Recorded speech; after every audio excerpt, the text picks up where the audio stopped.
Welcome back to the Shawn Ryan Show.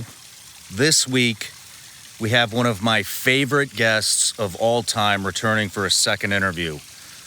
The amount of information and knowledge that this man can retain is absolutely, it's astonishing. It's like nothing I've ever seen before. If you haven't seen his first interview, I highly recommend you go down to the comments and watch that. It's just as fascinating as this one. If you're getting anything out of these interviews, please head over to Apple Podcasts and Spotify. Leave us a review. Let us know if you have a guest suggestion. Patreon, it's because of you guys that make this possible. Thank you for all the support. If you can't support us on Patreon, hit the like button, subscribe, turn the notification bell on, and it's election season, everybody. Things get dicey. If we disappear, we'll be on Twitter. Go to Shawn Ryan 762. Ladies and gentlemen, welcome Mr. Erik Prince to the Shawn Ryan Show. Cheers, everybody. Much love. One last thing. Most of you already know this. We have a ton of free content for you to post. You can monetize it, make money if you want. Go down in the description. There is thousands of reels down there that you can download for free. All we ask is you promote the show. All right. Love you, everybody. I will see you very soon. Cheers.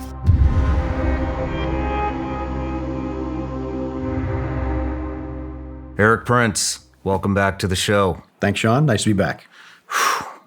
We got a lot of topics to cover today. And, the world was in a fragile spot the last time you were here. Now, more fragile. It's even worse. So you need no introduction, but former Navy SEAL, former CEO of Blackwater, the biggest private military contracting company in the world.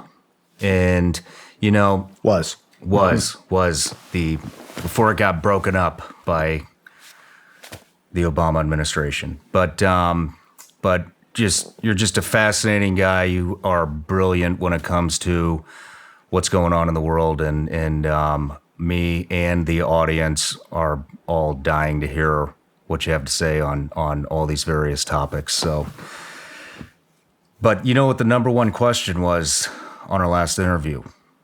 Do you know what that was? It was, why aren't you running for president in 2024?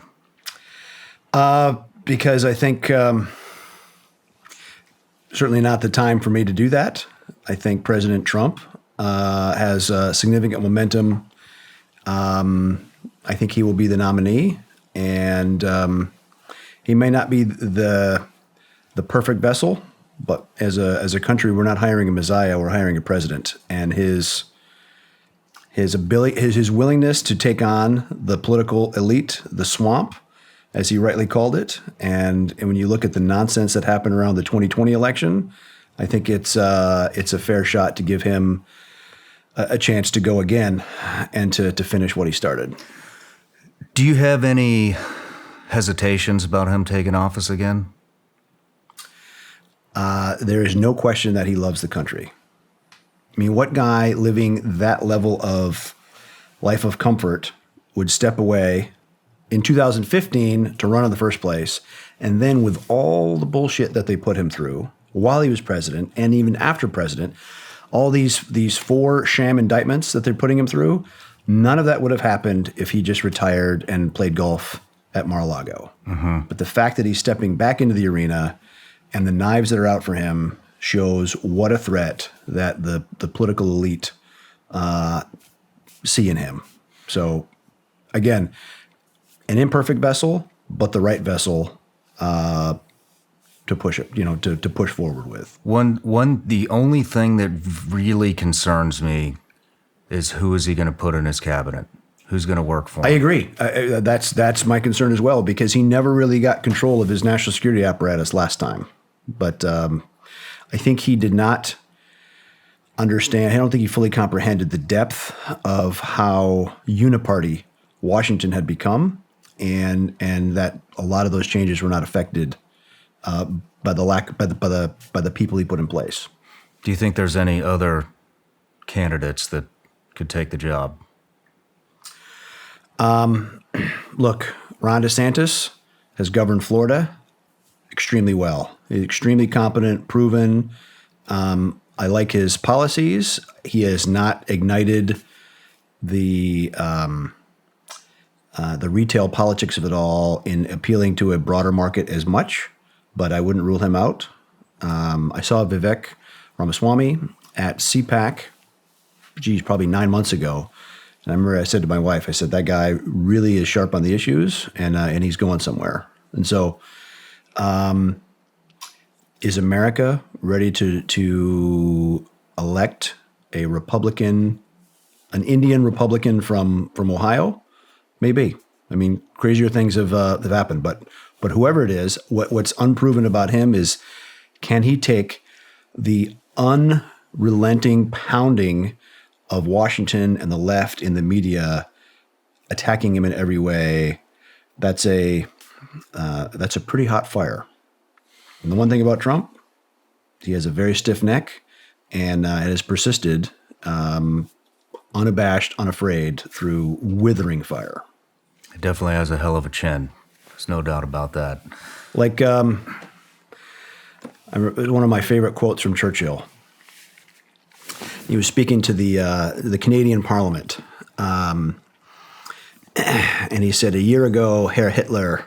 This is right as the bombing of London was starting. He said, a year ago, Herr Hitler said that he would wring the neck of the British people like a chicken. And I stand before you a year later and I say, some chicken, some neck. And so we need a president that has brass ones that are just, because it is a struggle for what is the future of the republic. Is it a democratic republic, or is it a rule of the elites with managed elections? And nothing less is at stake. Does the president, one thing that I'm starting to realize is maybe the president doesn't have near as much power as what we think, or what the majority of the population thinks. The Constitution was well laid out with 3 branches of government: legislative, executive, judicial. The real problem, we have so much funding, so much money has been thrown at the problem that it's created such a permanent state, unaccountable bureaucracy that in some cases even funds itself off of fines. So the regulatory permanent state has to be reined in. And actually this started, I'd say the worst of it started in 1984 with a court case. And it was the Natural Resources Defense Council, an environmental group, versus Chevron. And the Supreme Court ruled that the federal agencies, that the rules that they came up with had the force of law. So now you can have bureaucrats writing policy that had the force of law, meaning felonies. And so the administrative state had an inch, and they've made it into many, many miles of regulations to where you're, like under the Obama administration, there was about 80,000 pages of new regulations coming out every year, not passed into law by Congress, but written by bureaucrats in all the different federal agencies as to food, air quality, you name it, across the spectrum of your life, all those regulations had the force of law. And that's what has to be curtailed. The Supreme Court, just in the last 5 months, had a positive ruling that actually curtailed some of those federal authorities to start to pare that back. I'd say that was the catalyst that caused our current problem. And like mushrooms, those rules and those truly runaway bureaucrats have gotten too much power. I think the most important issue for the president, I would say top 3, is to rein in that regulatory state, is to reform civil service laws so that a government bureaucrat can be fired. Because basically, if one's not let out in handcuffs under some indictment now, it's almost impossible to fire a federal employee, and that can't be that way. I mean, Andrew Jackson, back in his day, talked about the spoil system, where the party that won the White House would run the bureaucracy. We probably need to point back to something like that, because the permanent state bureaucracy in Washington all tilts hard to the left. Like 92% of the political donations at the Justice Department, guess which party they go to? 75% of the DOD, Democrats. That's pretty much across the entire federal bureaucracy. Is you have a permanent state of Democrats, of people that believe in big government, that believe in the regulatory state, that don't really follow the same small government's paradigm that you and I do, making those calls and truly unaccountable to anybody. And Republicans, with the power of the purse, the most important thing they can do is to close off that money supply, because nothing will choke a bureaucracy out of existence faster than cutting off its money. And so if there's one thing somebody should do to any Republican, is to pound on them to just say no. Just stop bundling all these massive hundreds of billions of dollars appropriations together, make them do their job, do it in smaller chunks, and say no, and write much tighter, fiscally sane policies. We are teetering towards bankruptcy as a country now with $30+ trillion in debt. So it's not like we have extra money to burn, especially with a lot of the ways that we waste it now. You want less stupid government? Spend less on it. Why Choke do you it think off like thalidomide. Why is there such a push to grow the government, big government? I don't understand the logic behind that. What do they want to accomplish? Is it total control? The Republican, all the Republican candidates except Trump debated recently, and I was sorry that none of them brought up what I think is the most important topic. First of all, we have to rein in the administrative state, but the other thing is we have to restore competitiveness across American industry. A great book that I recently read, actually at the impetus of my daughter, was called The Myth of Capitalism by Jonathan Tepper. Please read it. Please have your audience read it. And it talks about the real problem in America is that we don't have enough competition amongst industry. And the reason is, and just take a step back and think, you basically have 4 airlines left. And in most of the super hubs, there's 1 or 2 airlines that control most of the slots. Banking, you have 5 of the major banks control about 50% of the nation's savings. You have BlackRock and Vanguard, 2 of the multi-trillion-dollar money management firms controlling a lot of pension money and institutional passive investing money. You have beef processors. You have down to 3 or 4 beef processors. You have thousands of farmers across America. Those are the guys that do the really hard work, raising cows, doing their thing, and they get screwed by the middlemen, the processors. And that's the same for beef, for pork, for poultry. We've allowed, and again, it started really badly in the 80s. And when you look at the wealth inequality in America, it stems from a massive consolidation of businesses down into a few oligarchies. And that's before even tech. We'll talk about tech next. But the basic things of life, insurance. You buy health insurance.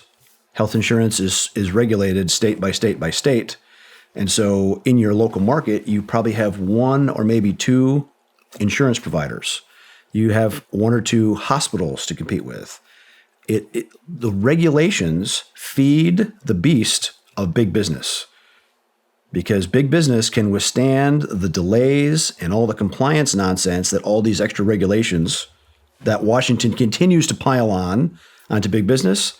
That's okay. They just stick it to the customers, and they pay higher fees. All the small businesses, the little guys that are starting in their garage or their basement with a good idea, they get squeezed out. They cannot survive it. And so even public companies, you have a significantly less public companies now than you did 20 years ago. You have a consolidation and an elite that are making those big decisions, which is why they feel confident enough that they can have cancel culture and they throw people out of banks if they don't like your politics.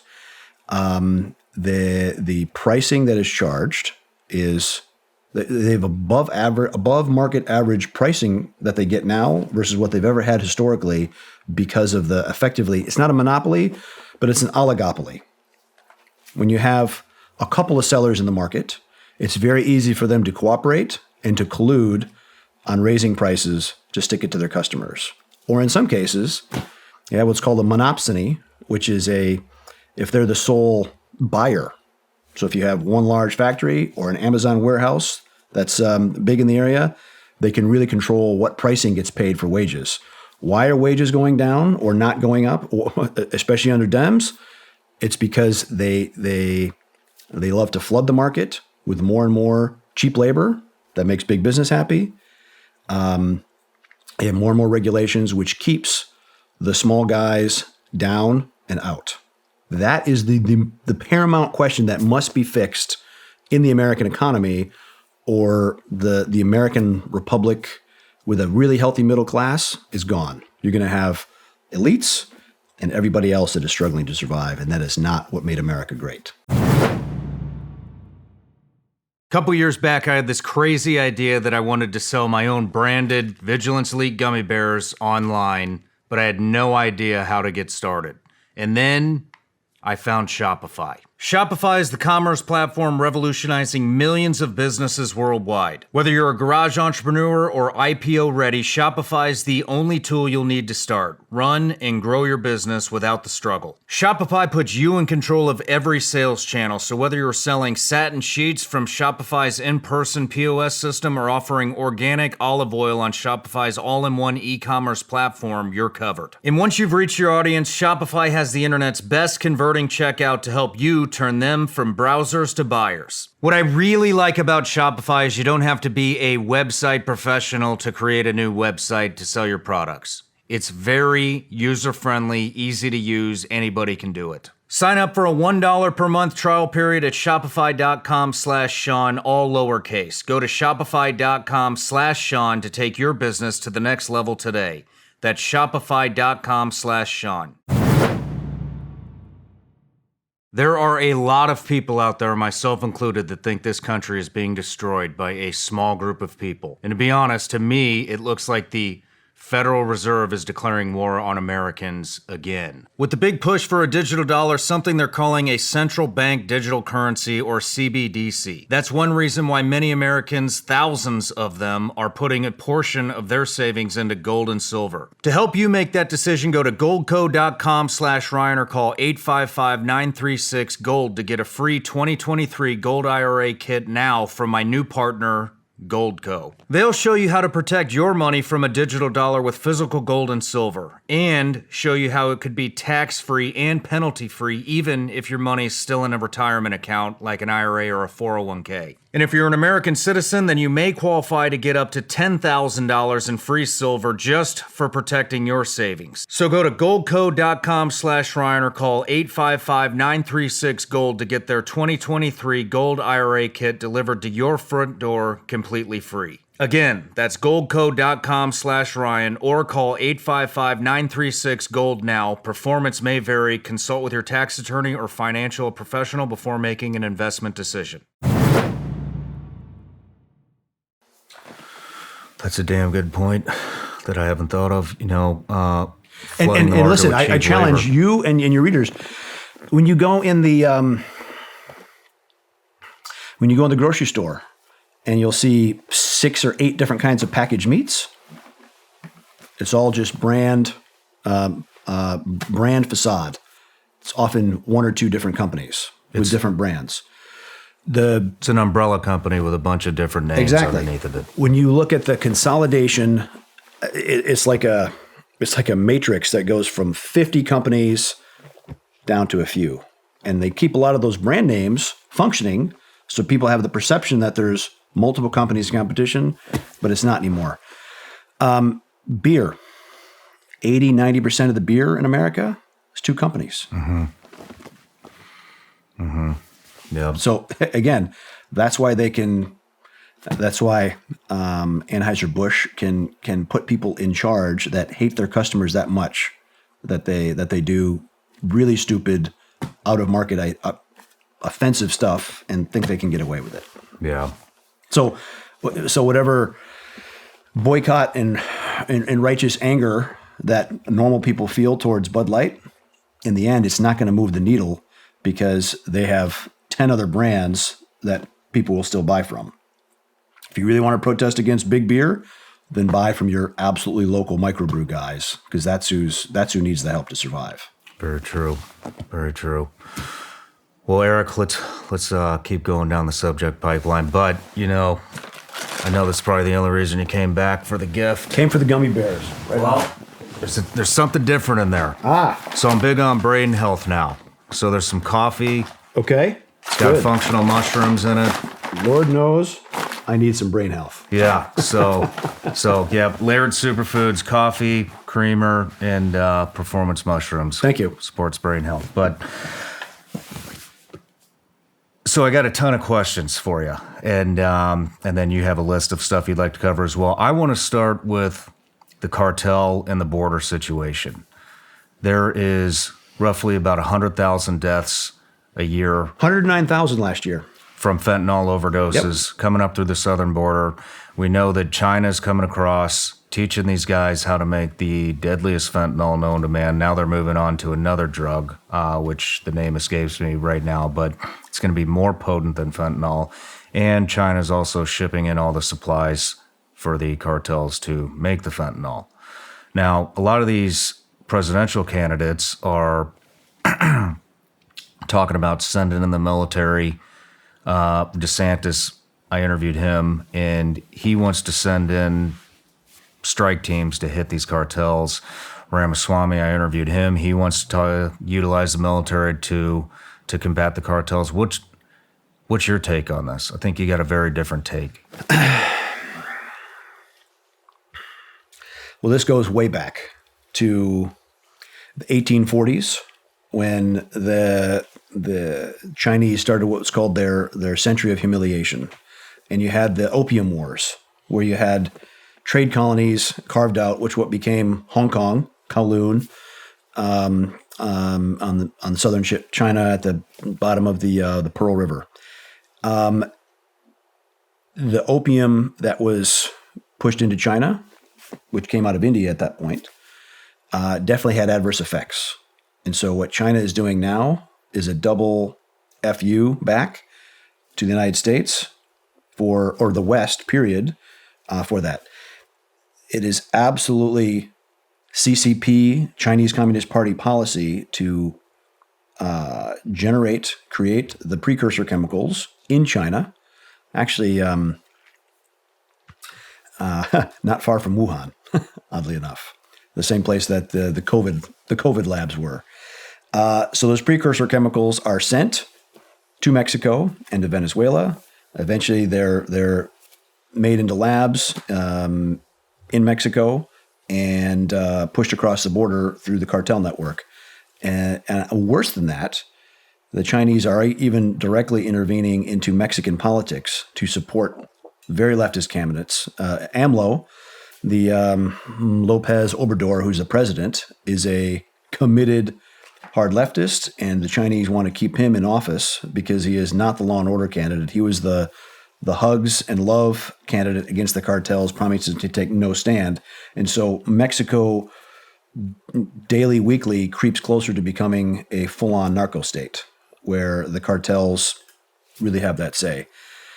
But it is the cartels make as much money moving humans as they do drugs. And in some cases, they get both because they'll have the people that they're smuggling across also carry a backpack of drugs, so they get a twofer because they'll charge $15,000, $20,000 to move a human, but when that human moves $50,000 worth of drugs, they're really making money all the way. So it is the problem starts much farther upriver than just going after cartels. Action should be taken inside of China. And when the Secretary of State, U.S. Secretary of State, goes there, has a meeting in China, and they say, well, yes, there's chemicals coming out of China, but it's really just a matter of them mislabeling it and accidental shipping it. It is a willful ignorance and denying the problem that the Chinese are actually behind this, because the U.S. continues to send Treasury Secretary, Commerce Secretary, diplomats pleading to have meetings with the Chinese. Not that they're getting anywhere, but they think the point of a meeting is to have another meeting. And it is it's like I said last time. I said we're going through a period of the late 70s now of a Carter administration, and that's the same outcomes we're seeing in a lot of places, a lot of problem areas around the world. So to answer your question, yes, cartels, big problem. It is funded, directed, organized by the Chinese Communist Party. And so dealing with the cartels is dealing with a symptom. I think we should deal with the root cause, which is in China. And sending the military.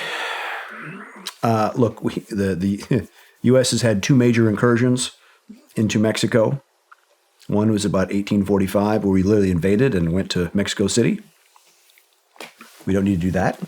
And there was certainly banditry in the border areas around 1900, Pancho Villa, et cetera, done with mixed effect.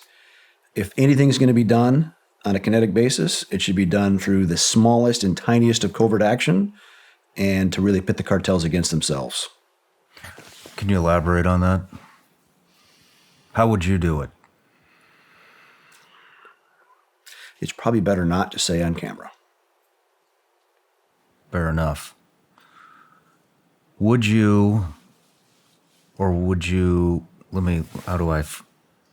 it be a good idea to send in special op teams to take out specific leaders?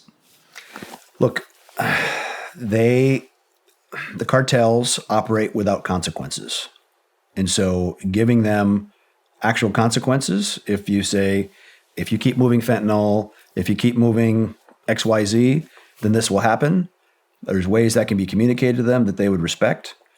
The reason the FARC in Colombia was finally brought to heel is because the FARC is it was a leftist guerrilla army, which was fighting the government, which then effectively merged with a lot of the cartel activity to become the muscle for bigger cartels in the jungles of Colombia. The reason they were brought to heel is because using signals intelligence, flying aircraft around, figuring out exactly where their camps were, and they dropped a 500-pound laser-guided bomb in the middle of that camp again and again and again, and they finally got the message. So yes, there is some nuanced kinetics that can be done, but remember, Mexico is also pretty much our largest trading partner. And so anything that's done has to be done with a mind towards protecting the Mexican people. Mm-hmm. And it is a terrible, if you're a Mexican policeman getting paid $100 a week, maybe, and some cartel guy comes to you and say, Plato y plomo, silver or lead. Take my money, let me pay you, or I'm going to kill you, and I'm going to kill your family, and you're going to watch them die. The biggest issue, what's causing that amount of drug demand, is the U.S. drug policy, is U.S. consumer spending money. So for everybody that's smoking crack or any of the drugs that are coming north of the border, clean up your act. And if America would get healthier society-wise, it's definitely having the most negative policy you can imagine on the Mexican people. What about China? How do we deal with them when it comes to this issue? They are a very heavily trade-dependent economy. Trump was right. When Trump was president, I can say the Chinese were truly scared about what Trump could do with trade policy, with tariffs, et cetera. And the idea of throwing a 20 or 30 or 50% tariff on some Chinese goods definitely sends chills into Beijing. And so having a much harder line policy and a reshoring of a lot of the a lot of the production that we took for granted that was being done in China is now slowly coming back to the Western Hemisphere. A lot of that, I mean, I've had a contract manufacturing business since 1997, and it's been hard making money as a manufacturer in America because of the taxes, the cost of regulation, labor costs, all the rest. It's been very hard. And the wind, it was like a wind arrow that was pointing one way, and Trump came in and when tariffs and regulatory change and all the rest, the demand signal to make in America again was marked and distinct. And so a lot of that manufacturing is coming back to America, or at least back to more friendly countries, Mexico, Canada, Colombia, even, and elsewhere in South America. The U.S. should have a much more of a Monroe Doctrine focused policy on the Western Hemisphere is the American Hemisphere, and trade regularly and often with our neighbors to the south. If we miss that, the Chinese are an ancient society. For 19 of the last 20 centuries, China is one of the single largest GDPs in the world. If it wasn't for the anomaly of the Chinese Communist Party taking power in 1949, the Great Leap Forward, it killed 50-some million of their own people, starved them by the worst of worst central planning. When Mao said, well, we're going to collectivize farms, and then, the birds are eating too much of the grain, so we're going to kill all the birds. Literally tasked people with killing birds. But then the insect population exploded, and you just had this. It's a fascinating and horrifying read to read about the Great Leap Forward that happened in China in the 50s and 60s. Millions of people starving. Then you had the Cultural Revolution in late 60s, early 70s, which was basically a precursor of what we see with this woke revolution with Mao's little green book on how to be a good communist and how to enforce that. And it really went crazy to the point of arresting any businessman, bourgeois, any intellectual, anybody in China like that. And when Mao finally died, Deng Xiaoping said, okay, we're not doing that again. And the first trip he took was to Singapore. That recast, that started the opening of China because, Singapore at the end of World War II was a shitty little fishing village and a fort. But Lee Kuan Yew became effectively the CEO of Singapore, and he dragged them forward and developed the heck out of what is basically a city-state on an island, and to where, even 20 years ago, they had a sovereign wealth fund north of $100 billion, a savings account. And they did it in a country with no water, meaning no fresh water supply, really no land for agriculture, but they did it on trade. They closed the currency trading loop from when San Francisco closed and London opened. Now Singapore opened so you could trade currencies 24 hours a day. They made themselves the indispensable economy. China saw that and said, okay, we want to embrace those parts of capitalism, and we'll call it capitalism with Chinese characteristics. So that really led to the unleashing of hundreds of millions of Chinese laborers that wanted to make everything with really no environmental restrictions, with no labor restrictions, none of those things we appreciate in the West. The issue, right, when the Soviet Union, after World War II, the Soviets were our allies. But their mandate, their mindset was, we are communists, we're going to spread this communist revolution, and this workers' paradise is going to overtake the world. That was the Soviets' mandate. And they showed their hand right away. Remember when they blockaded Berlin? Because the Russians had conquered what was East Germany, but then Berlin was declared an open city, and you had the Soviets in part of Berlin, and you had the French, British, and Americans, what later became West Berlin. But in 1947, I believe, the Soviets closed off all the road access for the West to get to Berlin, and it necessitated the Berlin airlift. But right away, the point is the Soviets showed themselves to be our opponents, our ideological, economic opponents to Western capitalism, Judeo-Christian way of thinking. The Chinese, on the other hand, have always been communists, and they've 49, they take power, and then they go in the late 70s. Deng Xiaoping, who succeeded Mao, takes over. In the 80s, they start to open up. Western businesses are like, woohoo, we can make huge money there, developing China. And the elites in Washington and the capitals of Europe said, if we can make China rich, they'll become like us. But it hasn't happened. Yes, we've made China very rich, but they have, at their very, very core, remain committed Bolsheviks.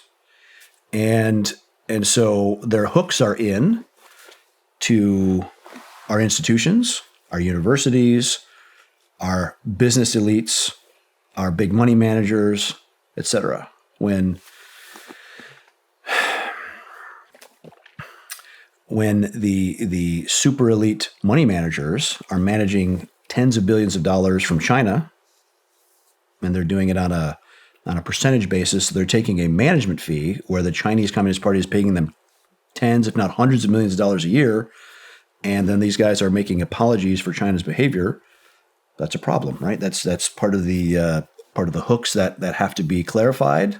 When China is funding movies, and they're controlling the content of what's in those movies, right? Even when good on Tom Cruise for at least having the stones, because the Chinese were freaking out that there was an actual patch of Taiwan on the back of Tom Cruise's jacket in Top Gun, right? The fact, oh my God, showing Taiwan on a cruise patch on a Navy flight jacket.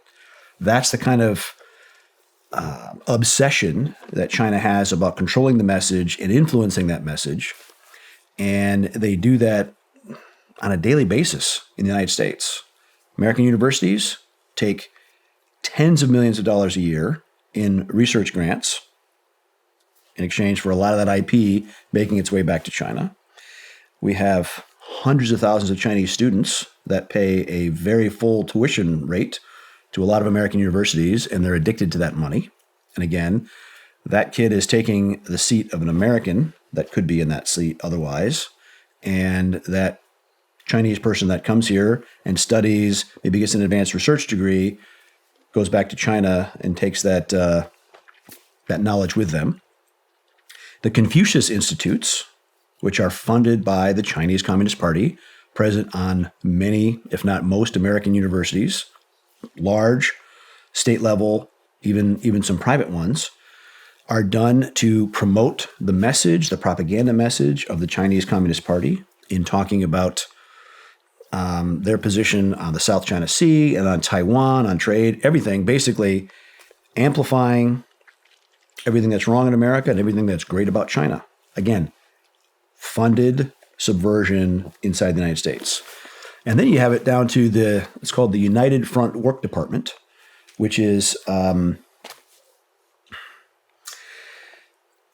organized in China to send maybe a member of the PLA over to study at a U.S. university or to place them to work at an American company. You would say that's just straight out espionage. Mm-hmm. And the U.S. has not done a very good job at because of fears of racism or all the buzzwords that Washington hates to have on the kind of organized subversion and espionage that's going on against the range of elite American intellectual property development that we have. It's a problem. It's different than what we faced in the Soviet Union times because we knew, all right, Soviets were our opponents, and we addressed it that way. Here, the Chinese have gotten their hooks in a lot over the last 30, 40, 50 years. I just want to reiterate something for the audience. We are scared to call out Chinese spies over fear of racism. That's where we're at right now. We got Mitch McConnell, who's married to a Chinese woman, who has a Chinese shipping company controlled by China. We have the Hunter Biden stuff. Yep. We have he escapes my name, the politician that was sleeping with a Chinese spy. They just Swalwell. Yes. We had, was it a couple weeks ago, we just found out 2 Chinese spies inside the U.S. Navy. I think one was working on a submarine. The other one, can't carrier. remember. Yep. Nothing's being done. Well, at least those guys are removed, but the counterintelligence screening obviously needs to be far more aggressive and diligent because, and here's the thing, when you see what Xi says, Xi Jinping, the ruler of China, the dictator, he says, prepare for great hostilities. Not prepare for our peer competitor that are our trade rival, all the rest. The kind of the Washington thinking of what China still is. Oh no, China is talking about preparing for full-on hostilities. And we sent Janet Yellen, Department of Treasury, over there to talk about climate change. Yes. And that is the true disconnect of reality of what's important in Washington versus what our opponents are thinking about.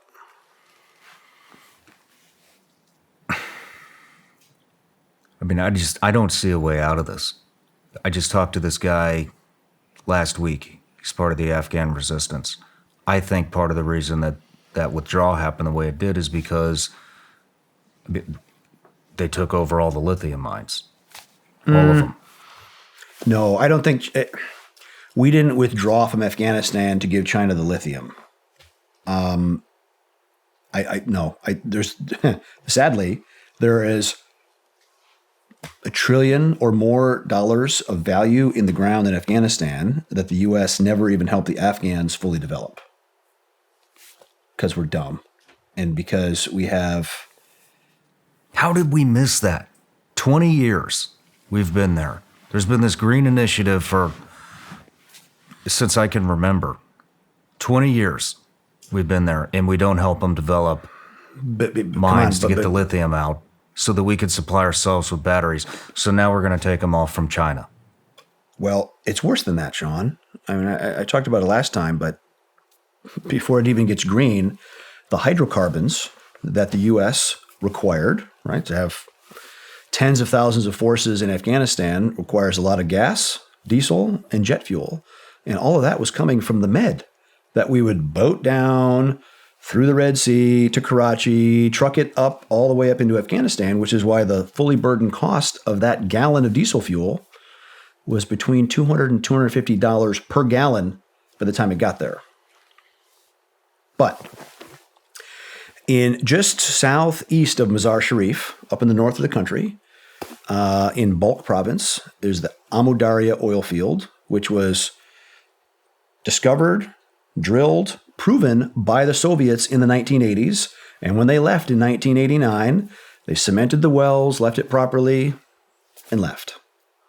And so the U.S. is there, and we're there for 20 years. The real problem is the U.S. is a lousy colonial power.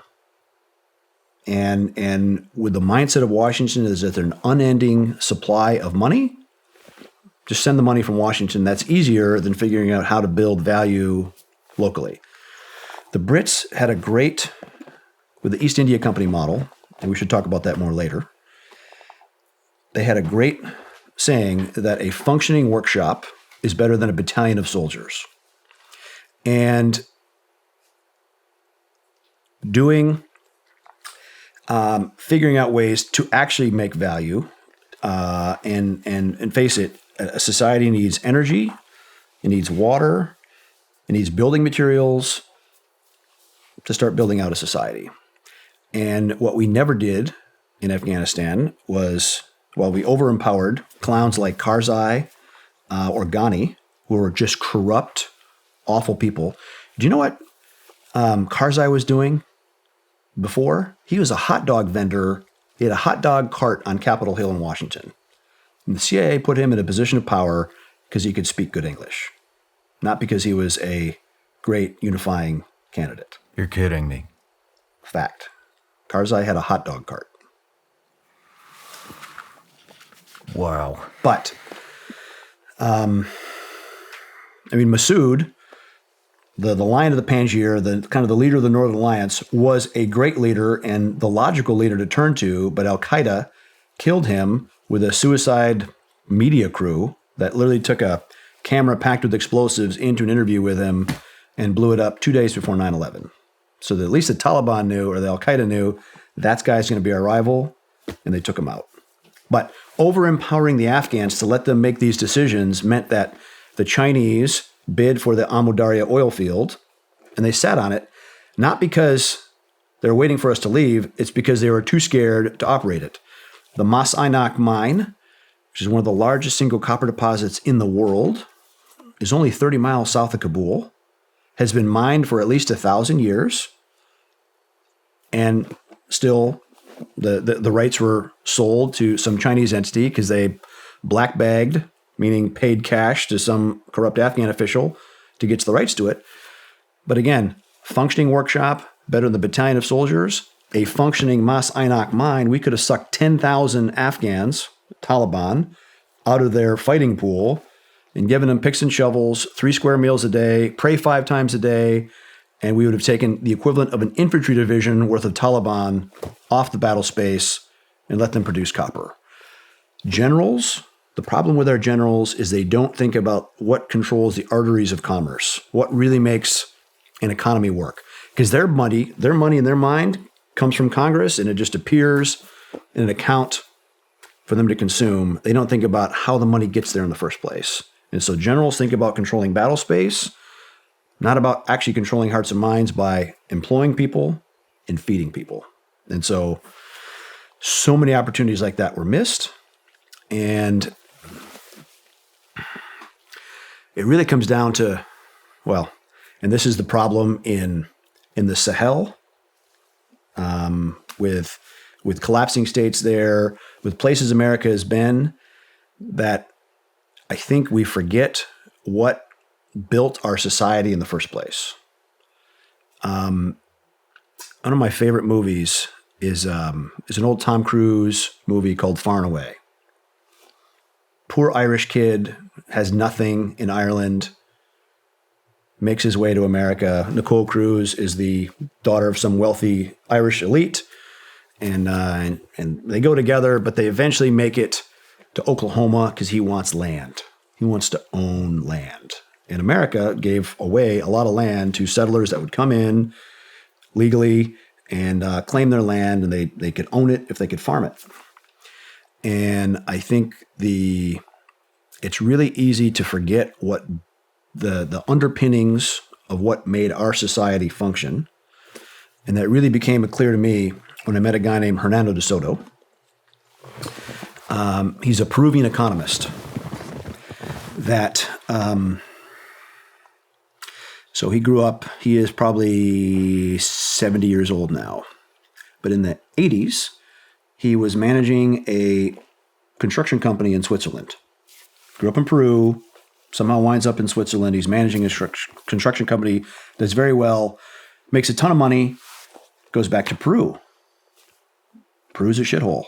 They have huge problems. They had this intractable, unsolvable communist insurgency called the Shining Path, Sendero Luminoso.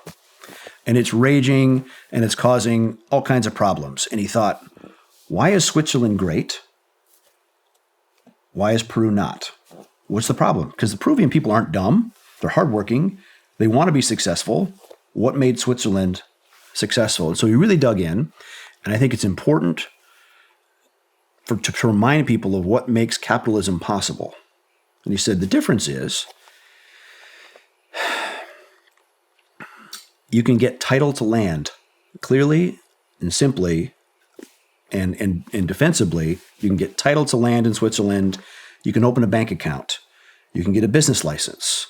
You can get a banking account. You can have, if there is a commercial dispute, you have some means of arbitration or a fairly transparent, honest court system. And he basically mapped how an economy works from the very bottom of the ladder. Right? Think about what you've done here. You did the Shawn Ryan show. You had to get a lease on some commercial space. You had to get a trademark, right, on your stuff. You had to be able to enter into contract with advertisers, and you have to have a release form signed. You have all those basic elements of contract that we take for granted, right? If you want a new company in America, you can call a Delaware business formation place, and you'll have it in an hour for a couple $100. That wasn't existing. All that basic infrastructure, regulatory, commercial code, et cetera, doesn't exist in Peru.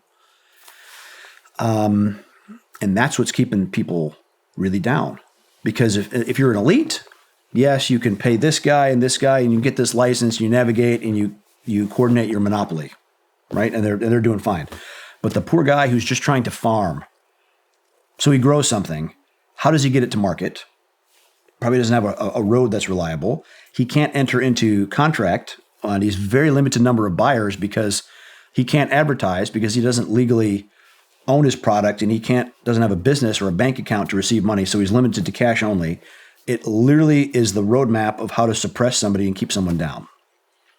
So De Soto made a recommendation, because again, he had a communist insurgency just raging, causing carnage and mayhem.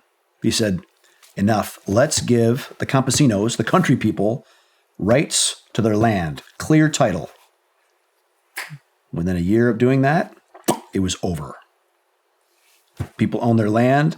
They started to have a path forward of capitalism to say, this is my land. When I put the trouble into clearing it and tilling it and fertilizing it and growing it, this I will defend.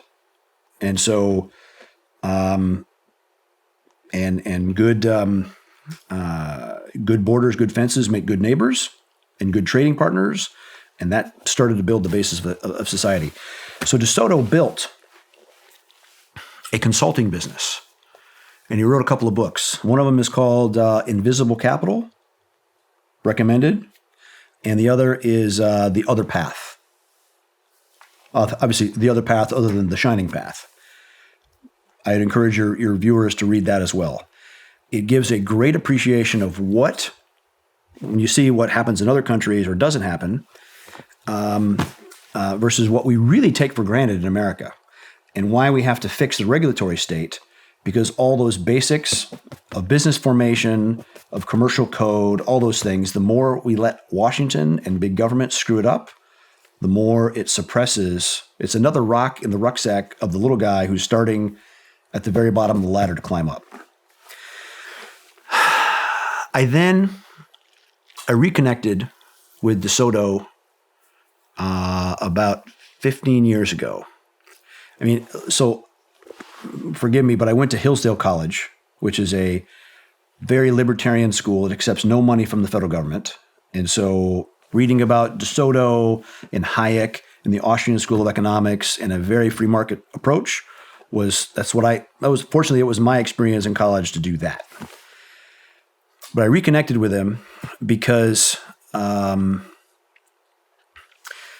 had dinner with a Middle East monarch, and we're talking about the basics of building an economy and affecting reforms like De Soto had done in small places like Peru or in other countries where he kind of built a consulting business about how to declutter their economy. And De Soto came and so it was amazing. The monarch, his immediate cabinet were there at this lunch, and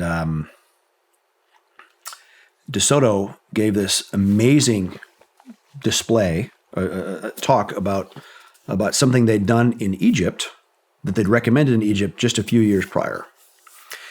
And what they'd done, they looked at Egypt. Again, Egypt, 100 million people, bursting at the seams, got a lot of people, not a lot of capitalism, a lot of corruption, very, very hard for people to climb from the bottom of the ladder to start up.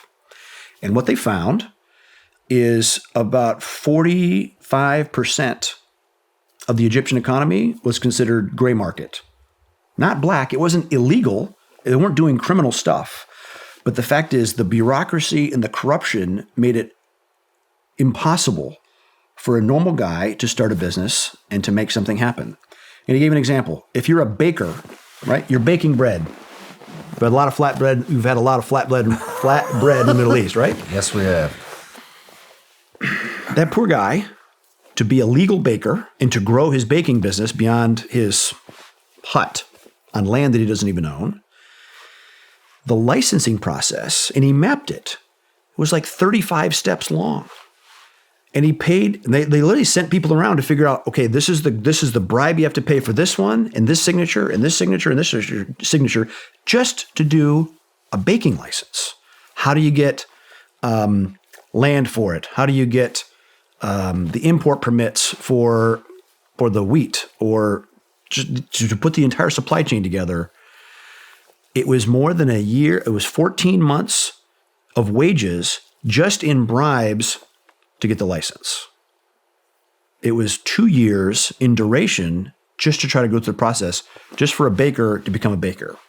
Worse, about 40 to 50% of the population of the country occupies government housing that they don't own, that belongs to the government. And so they can't get a mortgage on it. They can't sell it to their son or daughter, or they can't sell it if they want to move. It's just frozen capital. He identified trillions of dollars of frozen capital in Egypt alone, between land that was not owned, real estate that wasn't owned, all of which combines to keep the poor poor. And Egypt is run effectively by the military. The military controls way too much of the economy to the detriment of that society. And that's a model that you could show pretty much anywhere. Pakistan, same problem. All of Africa doesn't have that kind of infrastructure. And that's what the blessings of the founding fathers laying out a new land. And it's interesting. George Washington, what was his first job? He was a surveyor. He understood land. He understood title. Heck, I even remember I learned a lot about land title when I started Blackwater, because I had to. We originally contracted for 3,015 acres, and then we did the survey.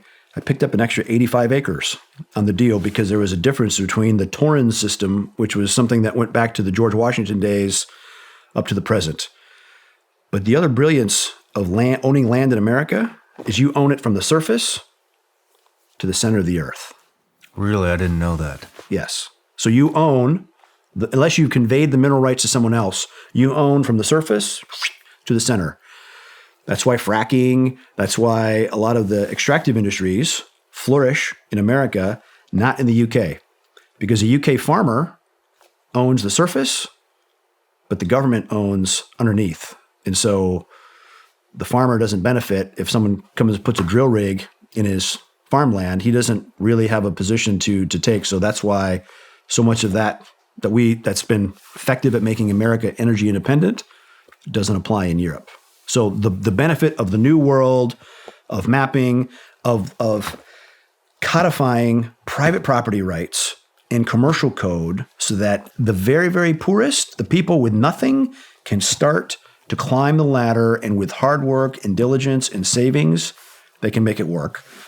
Coming back to the lack of competitiveness in America, what's eroding the income disparities, all those things, is a direct result of the regulatory state and very big business, which has been allowed to consolidate at a very, very unhealthy level, is what's causing that income disparity and these costs and this inflation. You've heard of John Rockefeller, right? So he donated Central Park to the city of New York. That's the kind of wealth we're talking. At its peak, Standard Oil controlled 90% of all the hydrocarbons in America. Think of that. What other company controls 90% of something in America? Google. Search. We'll come back to that. So because of the truly robber barons level, right? Vanderbilt controlled the railway. Rockefeller controlled hydrocarbons. They've pushed through laws, the Sherman Antitrust Act, and then Clayton, which was another antitrust enforcement. Teddy Roosevelt, okay, bombastic, ballsy guy. His main campaign was in taking on these big trusts, these big cartel-like behavior of the major industries, which caused really big income disparities in the late 1800s, early 1900s, as these guys really consolidated and started to dictate terms to the government. Finally, and it's actually one thing that Franklin Roosevelt did well in the 30s was antitrust enforcement. And you can see average wages started to improve and costs normalized. And that worked in the 30s, 40s, 50s, 60s, 70s quite well. But then in the 80s, sadly, Judge Bork, who was a Supreme Court nominee of Reagan, was not confirmed.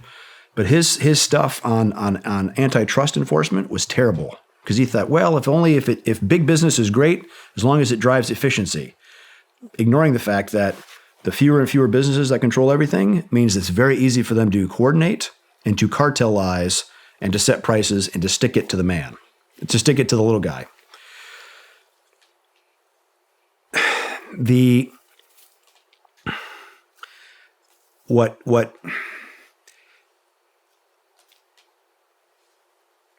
What made the rise of Hitler possible was big cartels, cartel-like industries. There was the guy that built IG Farben, which was the biggest super conglomerate in all of Germany in the 10s, 20s, and 30s. He saw what Rockefeller did, and he said, we're doing that in Germany. So they had some super industries, super as in super large, that was very easy for the Nazi Party to control and influence.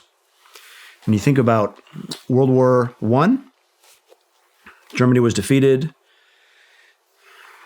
I meant to take them. I'm sorry I didn't. I have a collection of German banknotes from 1918, 1920. You can see they're beautiful. They're very articulate, and it's 1 mark, 5 marks, 20 marks.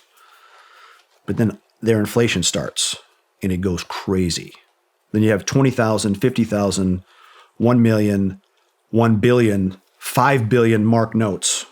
And it got so bad that you would have a wheelbarrow of 5 billion mark notes to just buy a loaf of bread.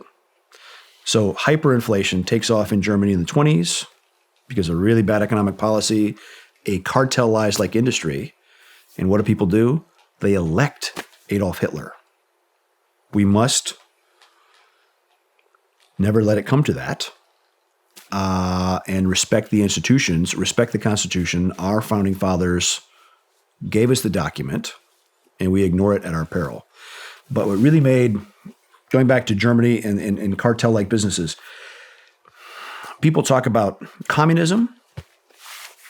Communism is state ownership, state control of the means of production. Fascism, Nazism, National Socialism was government control of private resources. Much easier to control 10 oligarchs, 10 super wealthy, super big companies versus 100,000 small businesses, small business entrepreneurs. So the super controlled cartelized industries, much easier for the Nazi Party to control and influence and to get them to be fellow travelers in their awful voyage into, trying for them to launch the fatherland. I feel like we're seeing that today here in this country. Again, individual owner-operator entrepreneurship businesses is the enemy of big government and control. So everything we do has to be to promote individual entrepreneurship, individual liberty, free speech, private land, private ownership, private capital. That is the enemy of big government and big control. The three things, it was the mission of the U.S. Army after the defeat of the Nazis: denazify, demilitarize, and decartelize German industry. So, believe it or not, the U.S. Army did a very good job of breaking up those big industries so that they wanted to educate by force. I mean, we're occupying the country as necessary, that to the German people that you can't have political liberty if you have all your businesses in the control of a few big super majors. And so literally the US government broke up those German businesses and effectively democratized them in the late 40s, 50s, which is why the German economy came roaring back and is still one of the most productive ones in the world. But US did that. So we have the antitrust legislation from 125 years, 130 years ago. We've done antitrust work in the United States before, and you can look at the graphs, read that book, The Myth of Capitalism. It shows it as clear as day. We must do that again to break up all these super major industries. And I challenge your readers or your listeners in their daily activity as you look at big companies, you think, how many competitors are there? Because it's not nearly as many as it's perceived. And that is the root of what's wrong in America today. How far do you think we're going to see this go? I mean, you're talking about land ownership. Do you think it's going to intrude owning land? Well, look, anytime government puts restrictions on what you can do with your land, how much do you own? If you're paying the taxes on it, and you say you own it, but you can't do 10 things you want to do with the land, that's the issue. Look, if government starts taking away private property ownership, no, we'll be in a civil war long before then. I mean, because even as bad as Poland was under Soviet rule, 45 until 1989, a lot of the land in Poland was still actually privately held. Now, they couldn't do a lot of what they wanted with it, but at least it is healthiest for society the more people own land.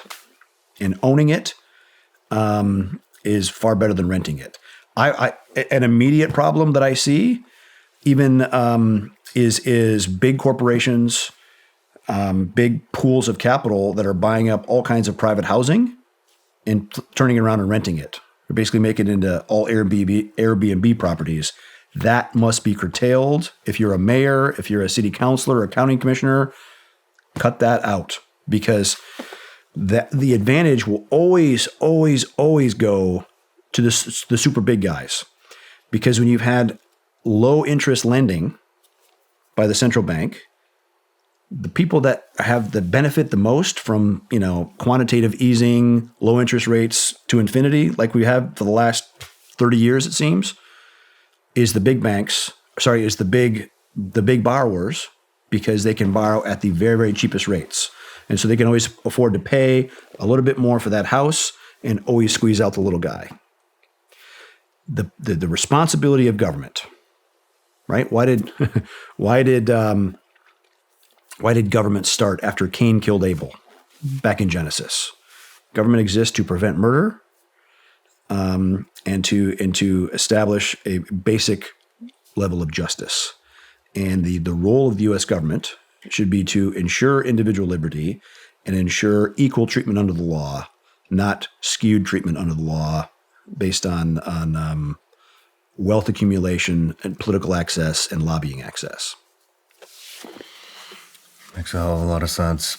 Let's take a quick break. When we come back, cool. I'd like to start on Ukraine, Russia. Why are we actually there? There's a lot of different theories out there, and what do we do to get ourselves out of this situation?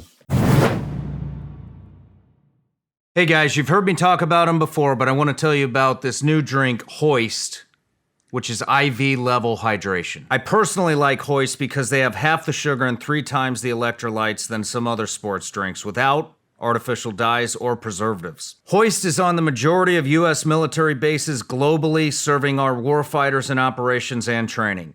In addition to being one of 3 hydration products authorized by the military, they upped the ante for hydration in the military by offering them a product with less sugar and more electrolytes. You can use their store locator on their website to find a store near you, or you can purchase directly from www.drinkhoist.com, where you can use my code Shawn to save 15% off their website. Hoist also offers 10% off to military and first responders on every purchase through the website. Go check out their website. That's drinkhoist.com. Use my promo code Shawn to save 15%. I want to give a big thank you out right now to all the Vigilance Elite patrons out there that are watching the show right now. Just want to say thank you guys. You are our top supporters and you're what makes this show actually happen. If you're not on Vigilance Elite Patreon, I want to tell you a little bit about what's going on in there. So, we do a little bit of everything. There's plenty of behind the scenes content from the actual Shawn Ryan show. On top of that, basically what I do is I take a lot of the questions that I get from you guys or the patrons, and then I turn them into videos. So we get, right now, there's a lot of concern about self-defense, home defense, crimes on the rise all throughout the country, actually all throughout the world. And so we talk about everything from how to prep your home, how to clear your home, how to get familiar with a firearm, both rifle and pistol, for beginners and advanced. We talk about mindset. We talk about defensive driving. We have an end of the month live chat that I'm on at the end of every month where we can talk about whatever topics you guys have. It's actually done on Zoom. You might enjoy it. Check it out.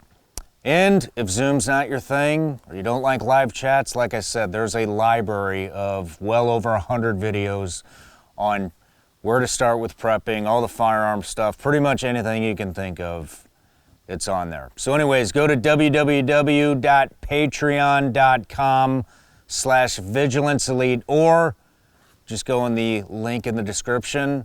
It'll take you right there.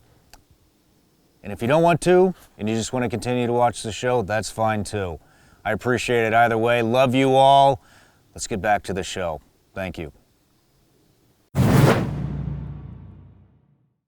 All right, Erik, we're back from the break. Russia, Ukraine's always at the top of the media headlines.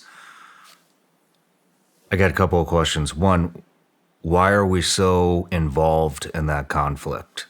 And why is Putin so hell-bent on this war as well? I've heard, I mean, it's obvious that he wants the two locations on the border that are already under Russian influence. But I keep hearing this other thing that it has to do with NATO and the woke agenda moving closer to his border. Do you think there's any validity to that, or is that just social media, internet nonsense? Vladimir Putin is a traditionally trained KGB officer, operated in the 80s, at the height of the Cold War. And as Soviet Union collapsed, the empire collapsed, and I think the West unnecessarily embarrassed Russia, which is a ancient and proud country. And the promises that were made, hey, we're not going to extend NATO farther east. We're not a threat, all the rest. Of course, the neocon paradigm that is dominant in the Democrat foreign policy now is one that Russia must be destroyed and embarrassed and brought to heel, etc. I think that's a huge mistake. When you look at the resilience that the Soviets, that the Russian people showed in World War II, I think it's easy for us in America to forget or to ignore history, right? We watch Saving Private Ryan and we see movies like that and think, we won World War II. We defeated the Nazis.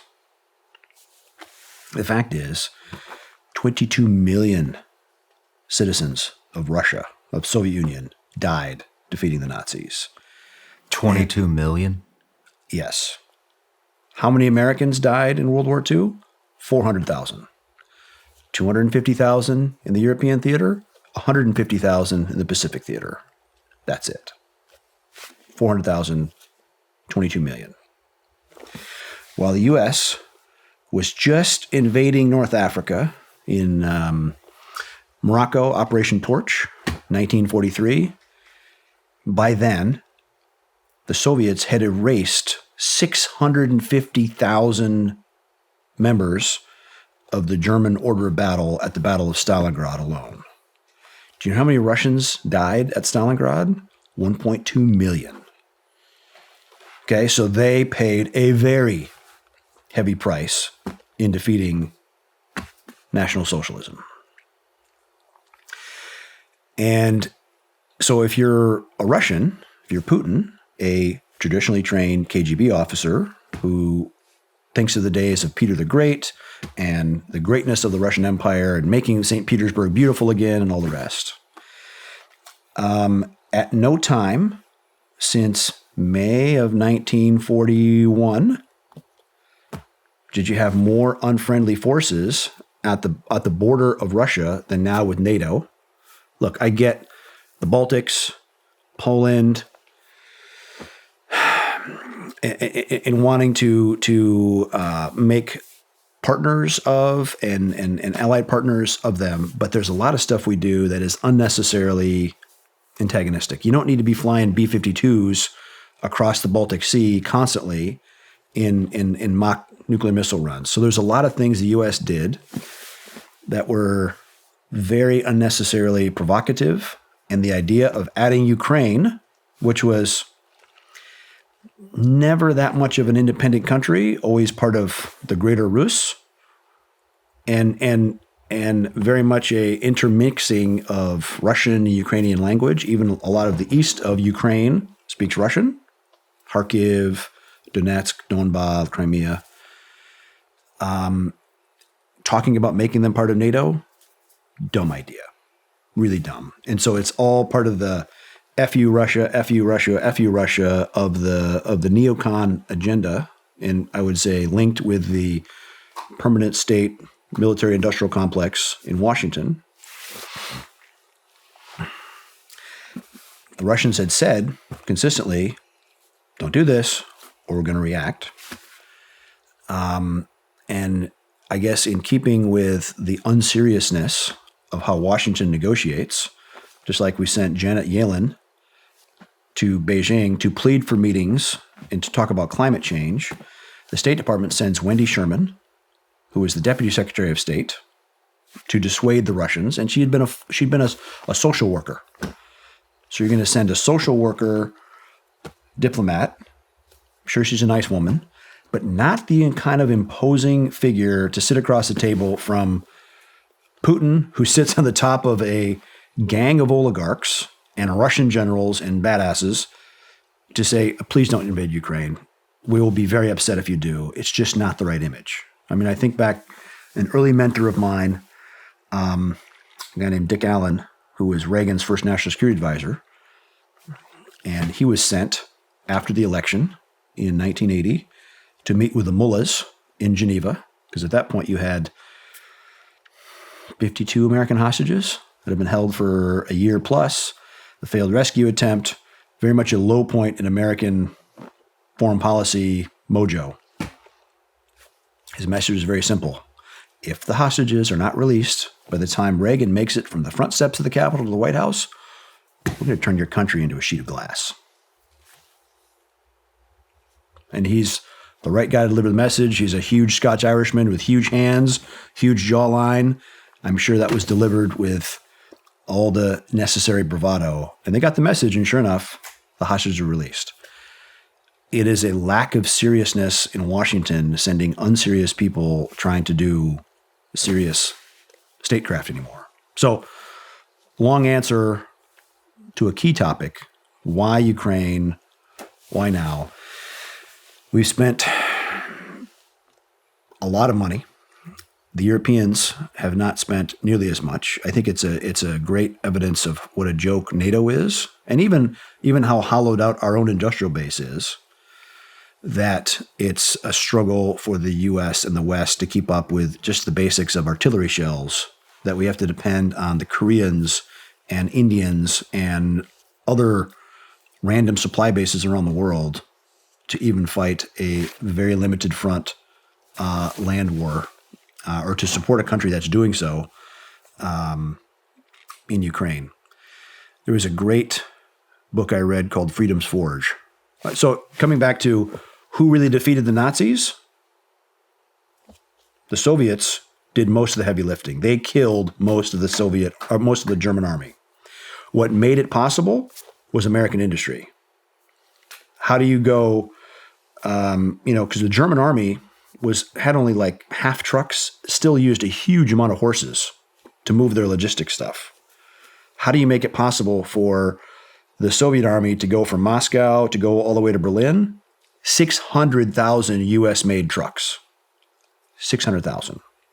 Made in Detroit, shipped to Murmansk, down, driven. That kind of American industry cranking out. Freedom's Forge talks about, and I'm biased because I'm from Michigan and come from an automotive manufacturing family. We were making a major combat aircraft every 6 minutes. A Liberty ship, they could put it together in a week. Just a staggering amount of production, and that's, P for plenty, works still in that kind of war. How does it end? Real quick. I thought I heard you mention that our industrial, are you saying it's shrinking? It's hollowed out. It's a fraction of what it used to be. Do you think that there's a possible? I mean, I know we're sending a ton of equipment over to Ukraine, which is a ton of money.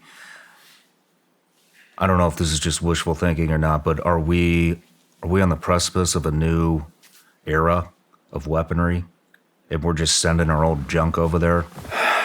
Well, I think for all the love affair of this super glorious high-end American weapon systems, they haven't had the catalyst effect of success that has been promised.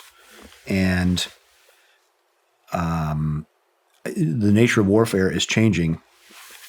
Absolutely. When you think, the first strategic offset, right? When the US Cold War starts, U.S. versus Soviet Union, East versus West, the first strategic offset was nuclear weapons. And so we competed with the Soviets as to who could throw more tons of nuclear weapons. And then precision strike. The U.S. gets really smart on delivering a bomb from an aircraft, artillery shell, or whatever, with high accuracy, and that starts late 80s, 90s, early 2000. Now that's pervasive. Now you have ISIS, terrorists with a commercial quadcopter can deliver a grenade into the hatch of a Humvee from 1,000 feet overhead. Right, so everybody has precision strike. The next, and what does that mean? That it means any weapon or person that can be localized, identified on the battle space, can be targeted immediately. So big, heavily armored, slow, or command bunkers or anything that has emitting a lot of electrons can be targeted for annihilation immediately. So it's going to rapidly have to disperse and make your force very small and mobile and agile to be much more cavalry-like in your movements. And obviously there's going to be AI and robotics and a lot of those things. You're going to drive towards more and more unmanned weapons. It's a stark reminder that big ships can be targeted by lots of missiles and overwhelmed from weapons that are fired a long, long, long ways away, well beyond horizon. So for the aircraft carrier, U.S. Navy, surface vessels, etc., it's a very, very dangerous time. As the Russians have even experienced, moving boats around the Black Sea, whether they're targeted by Ukrainian Neptune missiles or jet skis that have been hot-rodded to be operated from beyond the horizon and even fired or even launched in an autonomous mode. Again, anything that can be found can be targeted. That is a huge problem. And now I even see there's, one of the popular weapons being used in Ukraine is a cardboard drone made in Australia. It was originally a resupply drone, possibly repurposed. Cardboard, doesn't show up on radar. It's autonomous and it delivers a 5 kg warhead. P for plenty still applies. And if you can have cheap and accurate, it will have significant effects on the battlefield. The problem is, the Russians are really good at conventional war. They do the combined arms, infantry, artillery, tank warfare exceedingly well. In July, the summer of 1943 was the largest tank battle in world history. 6,000 tanks, just north of where the heavy fighting is now in Ukraine. It's called the Battle of Kursk. It was the last big offensive push that the Germans tried, because at that point there was a bulge in the line surrounding Kursk that the Soviets held. And so the Germans tried to do a pincer movement from the north and from the south. But the Allies, the US, the Brits, specifically the Brits, because they had broken the Enigma codes, the German army codes, they knew what the intentions of the German army were. That was passed or leaked to the Soviets, who then proceeded to build up multiple lines of heavy anti-tank defense. And so when the Germans came with thousands of tanks and hundreds of thousands of dudes, they just exhausted themselves and got consumed, and that was the last offensive push the Germans could ever muster, and from then it was a slow managed retreat all the way to Berlin. The Russian generals are not idiots. They know the terrain that the Ukrainians will want to come through, and they have built multiple lines in that break from last fall until the summer. The Russians were very, very busy building 1, 2, and 3 lines of defenses. Now, when some breathless article comes through this, the Ukrainians have broken through the first line of defense. Yeah, there's at least 2 or 3 more to go, and you're going to chew through a lot of manpower and equipment to try to do that. And even once you're through, that doesn't mean you can reinforce that attack, because you have to, the amount of logistics flow to feed a tank army on the move is really hard. It's very, very hard. And it's exceedingly hard if you don't have air power. What made the maneuver warfare blitzkrieg offenses of the German army possible were Stukas and air power over the battle space. And it's really enabled the Russian army flying Sturmovix, a Russian plane, and a lot of U.S.-made aircraft like P-39 and P-59s, an aircraft with a 37-millimeter cannon right in the nose. It was air power with ground power that made those breakthroughs possible. And air power has not made much of an impact over the Ukrainian theater right now because of the amount of missiles both sides have that makes it a very, very unfriendly place to be. So I don't think, well, here's the other thing. Putin got fed a lot of hubris. Like you'll be viewed as liberators. They'll welcome Russian troops. It'll be great. It's going to be over in 5 days. There's a great report written by the Royal United Service Institute, which is a British military think tank, on the UW, unconventional warfare preparations that the Russians had all up until their invasion of February of 2022. And they were so confident it was going to go that they'd already rented apartment spaces for their guys in Kiev because they thought it was going to be that quick. Obviously, it's not. A daylight assault into an airfield by helicopters didn't go well for them. The Russians were slaughtered. So all those soft type missions really did not go well, and they got bogged down. Their logistics, the stories about the 30 and 40 mile lines of logistics. That's the other thing that really affects warfare, despite all of our technology, is novices argue tactics, professionals plan logistics. You have fighting seasons and you have mud seasons. There's even a word for it. It's called the Great Rasputitsa, the Great Slush. When you take muddy, great farm fields and you cover them with snow and ice and then it melts, it's enough to sink a tank. We're reaching the end of fighting season now, and then you're going to go into mud season in the fall where it's impassable. And then by December, you'll have some very, very hard frozen conditions again, possible to roll tanks and stuff across the fields. So Putin got fed, obviously, bad intel. And so his invasion didn't go as planned. And so now he's stuck. He's kind of like riding a tiger that he can't get off.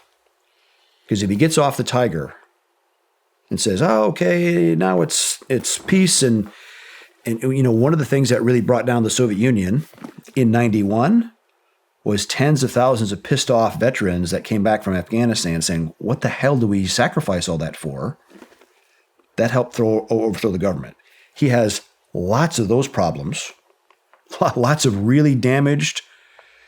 I mean, he's lost hundreds of thousands of dudes. So he's got parents, siblings, spouses, and wounded veterans that gave a lot with nothing to show for it. So if he can't show a win, he's toast. He's got an election in March of next year that he has to get through, a presidential election. Yes, he's locked up a lot of the opposition, right? His opposition on the left would be the Navalny's and the other free speech guys, but he's also been locking up the really, really right-wing, super Russian nationalist hardliners, trying to secure his flanks, trying to stay on top of this tiger. It's an exceedingly uncomfortable position for him, I'm sure. I don't think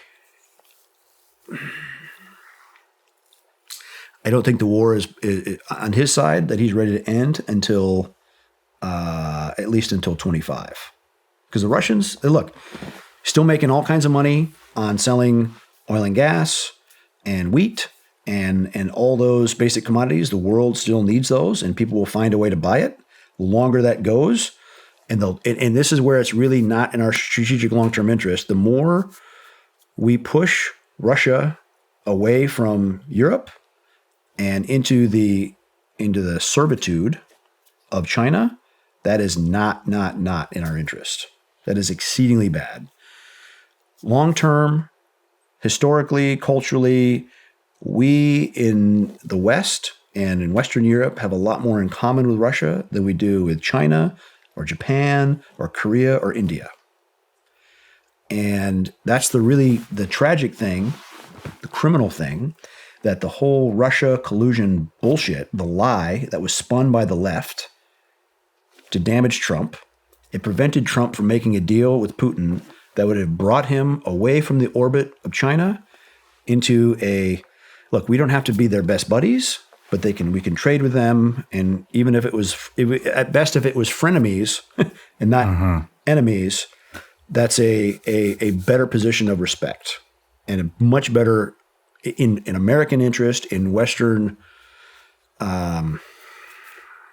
nation thinking, making them our trading partner that we don't have to agree with all the time, but at least have mutual respect for, instead of, well, now we effectively have a proxy war, and it's not healthy. Now, I'm hoping that a lot of the previous appropriations were done under a Democrat-controlled Congress. Republicans have a obligation to rein in the spending and to try to bring that war to a rapid close, because there's a lot of Ukrainians dying and a lot of Russians dying every day, and I don't think the lines are going to move substantially in either direction.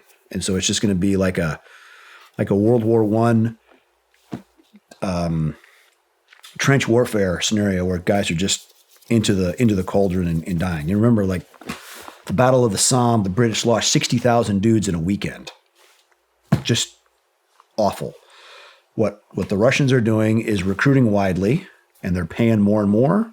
It's like 1,000 guys a day sent to the front, and about 400 of them are dying. So it's just it is a meat grinder, and I can't imagine it's a lot different on the Ukrainian side. What is our motivation? What is our real motivation to be there? It's that neocon attitude of weaken Russia, destroy Russia, all the rest. Do you think there's any validity to the money laundering, these supposed biolabs? I don't know about the biolabs. Look, what I will say is, because I tried to buy a business in Ukraine long before this started. It was Motorzich, which was it's a company that made most of the jet engines for used in Ukrainian aircraft like Antonovs or in Russian or Ukrainian-made helicopters. They made turbine engines, and they were really good at it, and they were low cost. It was an interesting window into Chinese interest, because one of the things the Chinese still don't do that well is make turbine engines. And super important for our fighters, F-22, F-35, whatever, to have way better engines than the Chinese make.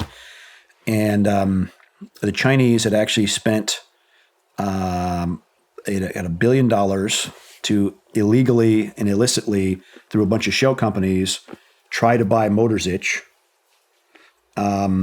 And then when the Ukrainian government figured it out, they blocked the sale. But by then, the Chinese had gotten some hooks in and were basically hiring away a lot of the engineers and line production guys, et cetera, because they didn't really have a job anymore in Ukraine, brought them to China. And sadly, under both the Obama and even under the Trump State Department, we were blocked. I was, with some Western investors, blocked trying to buy Motors Itch by largely idiot bureaucrats at the State Department, which is unfortunately not the first time we've been blocked trying to do something positive for America. Yeah. So I don't know about the biolabs.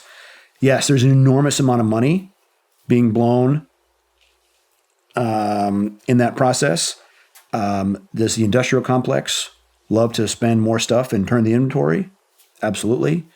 It shows how absolutely pathetic our industrial base is compared to what it used to be. 20 years ago, we had 100 major defense contractors. Now we have 5. It's in keeping with the rest of the consolidation that's been allowed to happen all across society. It's especially the case. That's why all of our weapon systems cost way too much, are way too slow to get to market, and are way too overly complex. And so you saw a little bit of faster adaptation during Afghanistan and Iraq because it was different sources of money, where if it was a general or a lower level service chief that said, I have this urgent and compelling need, and I'm going to buy that. I'm going to buy that capability and get it to the field, versus the normal procurement process, which is ponderous and ridiculously slow and horrifically expensive. Who are the 5 defensive contracting companies? Boeing, Northrop, Raytheon, General Dynamics, Lockheed. And Lockheed. Lockheed's the biggest. So they're overcharging for all their. They are wastefully charging, meaning they carry such massive overheads because they can, and cost plus contracts do that. There's 2 ways you do contracts for government procurement. One is fixed price, and the other is cost plus. So fixed price means I'm going to provide this aircraft service, and it's going to cost this much per hour. You want to use it? Great. If not, that's it. The cost plus incentivizes the contractor to spend more, to maximize their cost, because the higher the cost is, the more they can add their fee to it. And that's how most of that government procurement stuff is done. And it is the inverse of the kind of competitive stuff. I even saw a glimpse of that, even with the contract manufacturing business. If we're bidding something that was going in a military vehicle, it had a completely different pricing mentality, what the customer was driving, versus if we're making industrial lighting parts. Because that purchasing guy is on it and looking to maximize best quality, best price, best delivery time, completely different priorities for a government buyer. Blackwater, back in the days when I was doing Blackwater, about 95% of our contracts, I wanted to do firm fixed price, and we did. Why?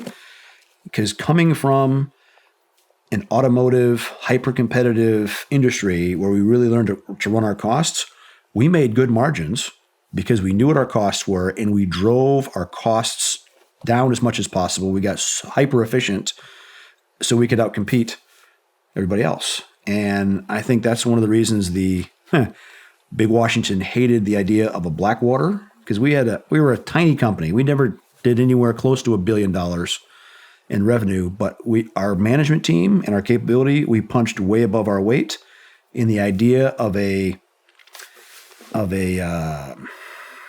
fast, innovative company that would go and do and go and dare was antithetical to Washington. Like, remember Sudan melted down like 2 months ago? The Wall Street Journal reporter contacted me and said, hey, are you doing any evacuations from the 16,000 Americans that are stuck in Sudan? And even General Milley was calling to some of these NGOs trying to get these American citizens out of Sudan. And I said, no, I'm sitting this one out. I said, but wouldn't it be nice if there was a private military company that had its own aircraft, that were self-insured, that would go and solve that? I said, oh, yeah, as a matter of fact, there was, but it was smashed by the Obama administration. What did they say to that? He didn't comment, and the Wall Street Journal didn't run my quote. I'm sure they didn't. Is anything happening with that? No, not my problem. Wow. What do you think about these black budget programs that everybody's talking about with the 5 military industrial complex companies? You see all this UFO disclosure, free energy. There was the first congressional hearing about it all. What is your take on that stuff? Do they have these super weapons? Are they developing them within Raytheon, Lockheed? I don't know, man. I don't know. I mean, are there black budgets? Absolutely. Should there be black budgets? Absolutely. When in the 50s, when we're trying to figure out what the heck the Soviets are doing, and to go to completely end run the ponderous, slow DoD production process, the CIA went to Lockheed Martin Skunk Works and said, build me a plane that'll go Mach 3 plus, it'll go 80,000 feet, that will fly faster than any Soviet missile even flying can get to it. And sure enough, Kelly Johnson, with a slide rule, built the SR-71, still the fastest aircraft in the world when it retired just 15, 20 years ago. It's an amazing piece of engineering. And they, like I said, they did it with slide rules. So what a few people, a few picked men can do, given money and authorities to affect the course of a nation's history is spectacular. Another book you must read is called To Dare and to Conquer. The book is written by Derek Liebhardt, and it's about basically special operations in world history affecting truly the course of history, from Alexander the Great all the way through to today. Oh, that sounds very interesting. It's encouraging, right? You come from the special operations mindset, and you know the kind of people that will do that. And it even makes the point. The author is Derek Liebhardt. It's one of my favorite books. It's probably one of my most recommended reads, because people that want to consider joining the military but being in a soft type unit, it's very empowering, because it shows you, holy cow, look at what Cortez did with a couple hundred, or Pizarro, or Sir Francis Drake. I mean, Sir Francis Drake, on behalf of England, because they were raiding against Spain, sailed all the way. Now, in a 150, maybe a 200-foot wooden sailing ship, sailed from England all the way down to the east coast of Argentina, attacked some Spanish gold ships, sailed all the way around the southern tip of Argentina through what is now the Drake Passage, the most dangerous, 50 to 80 mile an hour winds, 40-foot seas, again, on a wood sailing boat, up the west coast of Chile, attacked some more boats, and he couldn't make it back. So what did he do? He sailed west, sailed all the way around the world, around the southern tip of Africa, back to England. Amazing stories of bold special operations minded people that just kept it together and did not just multi-hour or multi-day, multi-month, multi-year missions. Pretty enlightening. Very interesting. Can't wait to check that out. How do we wrap this up in Ukraine?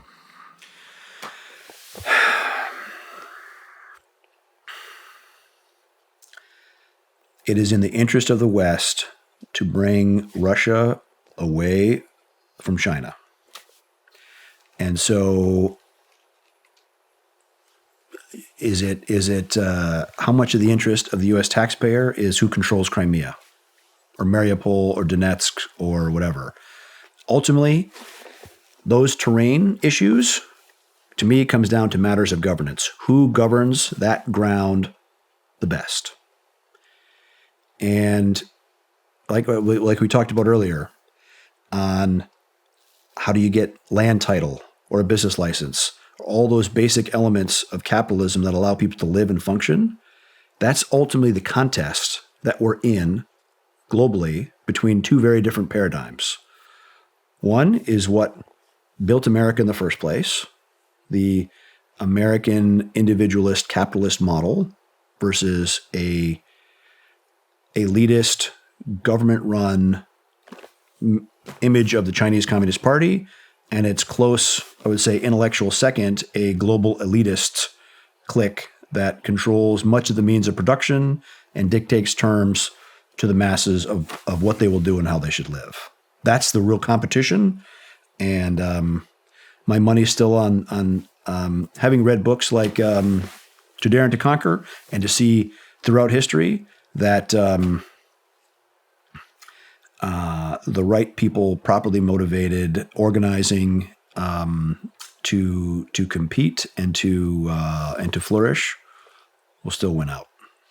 It's hard, a lot of suffering, a lot of struggle, but we stand on the shoulders of giants. When you look at what our forefathers built in the uniqueness of the United States of America, and even the inherent advantages that we have, even by how America is laid out. You have nowhere else on earth do we have more navigable rivers that are effectively superhighways for carrying heavy goods, wheat or manufactured goods, whatever. From the Mississippi all the way up to the Ohio, the Missouri, all those rivers, the Great Lakes infrastructure. We have two basic borders of non-hostile countries. One, becoming not hostile, but becoming challenging because it's becoming more of a narco state. So we have to address that. But the tens of millions of acres that we have of really good arable land, again, advantage to America, it's ours to screw up. And in this idea of an American Civil War or a Great Divorce or whatever, no. America needs to stay united, and it needs to get back to what made it effective in the first place. Man, it almost seems impossible to me. It was so long ago that it seems like we were united, and we're so far apart. Listen, but think about, we actually fought a war, and we killed 600,000 Americans to settle the issue of secession and slavery, and we certainly came together after that, and we came back better than ever. We did. There's just so many. I mean, you have. It just seems like two totally different ideologies. I mean, you literally have people that are saying that a man can have a baby. There are people that think that it's okay to mutilate children. There are, for the transgender issue, which I know we're going to talk about. And back then, there was a mentality that it was okay to own another human being. Very true. Also pretty diabolical. Exceedingly pure, unlimited evil. The idea that you can own another human being. Okay, maybe that's worth getting in a fight over. I mean, it took a civil war. Yes, and there is a lot of other issues that have been settled. The income disparities and it's funny. For as much as the New York Times hates private security and trashes the industries that we came from, there were labor disputes so violent for so many years in New York that they had not just private security in the lobby of the New York Times, but private security with Gatling guns. Really? Gatling guns in the headquarters of the New York Times. That's the level of labor violence that occurred there. We're a long ways from that. We've been there, and the antitrust enforcement and the leveling of the playing field for the average American mitigated a lot of those problems. So there's a lot of things that can be done politically And maybe it's a uniting of the populist left and the populist right to say, business is too big. I can agree with Elizabeth Warren on some of these businesses being way too big and should be broken up, and some of these regulations to be fixed. Fact. But the more regulations that are thrown on, like Dodd-Frank, which was done supposedly after the financial crisis in 08-09, tens of thousands of pages, and it effectively outlaws or makes it exceedingly difficult for small banks to succeed. It cartelizes banking. Lending and finance is certainly a precursor to having a healthy economy for small businesses, small farmers, first-time home buyers, et cetera. The basic first few rungs of the ladder of a capitalist climb. Let's talk about the Wagner Group. Okay. Last interview, if I remember correctly, you were approached to stand up the Wagner Group, which you declined. Correct. Correct on both. Now, can we actually talk about that? How did you get approached? There was a Russian guy that made, the idea of private weapons manufacturing in Russia, verboten. But this guy had made basically miniatures. Not a full-size AK, it was like a miniature AK used for display purposes, but it fully functioned. So he knew a lot of those. They approached me via him, invited me to Moscow in 2011. Now, this is during the Great Love Fest, and Hillary Clinton's there talking about the Great Reset between Russia and the United States. And they invited me to Russia. Actually went shooting with Alpha Group guys. They do some really crazy stuff on the range. Like shoot each other. Oh, shit. Yeah. Seriously? Yes. To the point of my back to the firing line, a guy will come up and blindside you from behind, and as you're turning and falling, you have to draw and shoot the IPSC target he's holding on a stick next to him. That shit's real? Oh yeah, did it. You did it? I did it. Now, but what I didn't do is they were actually wearing a plate, and they were shooting each other in the center of the plate at their chest. Now, I saw no point in that, nor did I want to be part of that. But they missed their chance to kill me by accident, at least. But there was some craziness, and they were carrying all American weapons. Really? They were carrying rifles that they'd taken off of dead Georgians just 3 years before. So they had a high preference for higher end American tech. But I remember they'd done.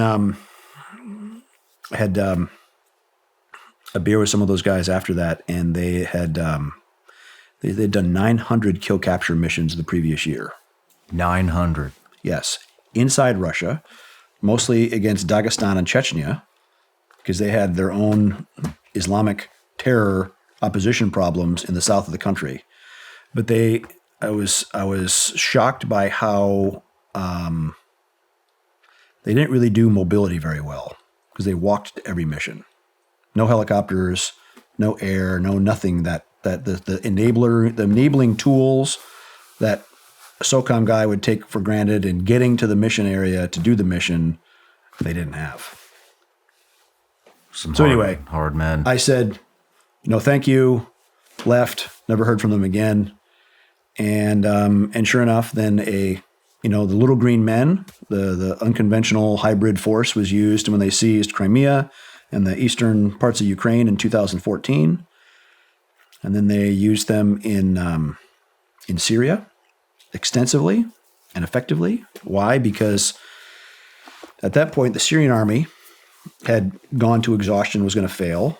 The Iranians had sent in thousands of IRGC and Lebanese Hezbollah, Iranian proxies. They were at the point of exhaustion because they'd taken so many casualties. So the Russians made an intervention, and they used the pointy end of that spear was Wagner Group. So they have embraced the capability of a smaller footprint approach to exerting security and presence in countries. The really frustrating thing is in about 2018, some friends of mine were asked by the government of CAR, Central African Republic, which 4 years before had a coup and an uprising, and now the country had kind of devolved into two big warring factions, the Salika and the Anti-Balaka, which were supposedly a Christian and a Muslim gang that were fighting each other. The reality is they were just both criminals, and they were looting the country.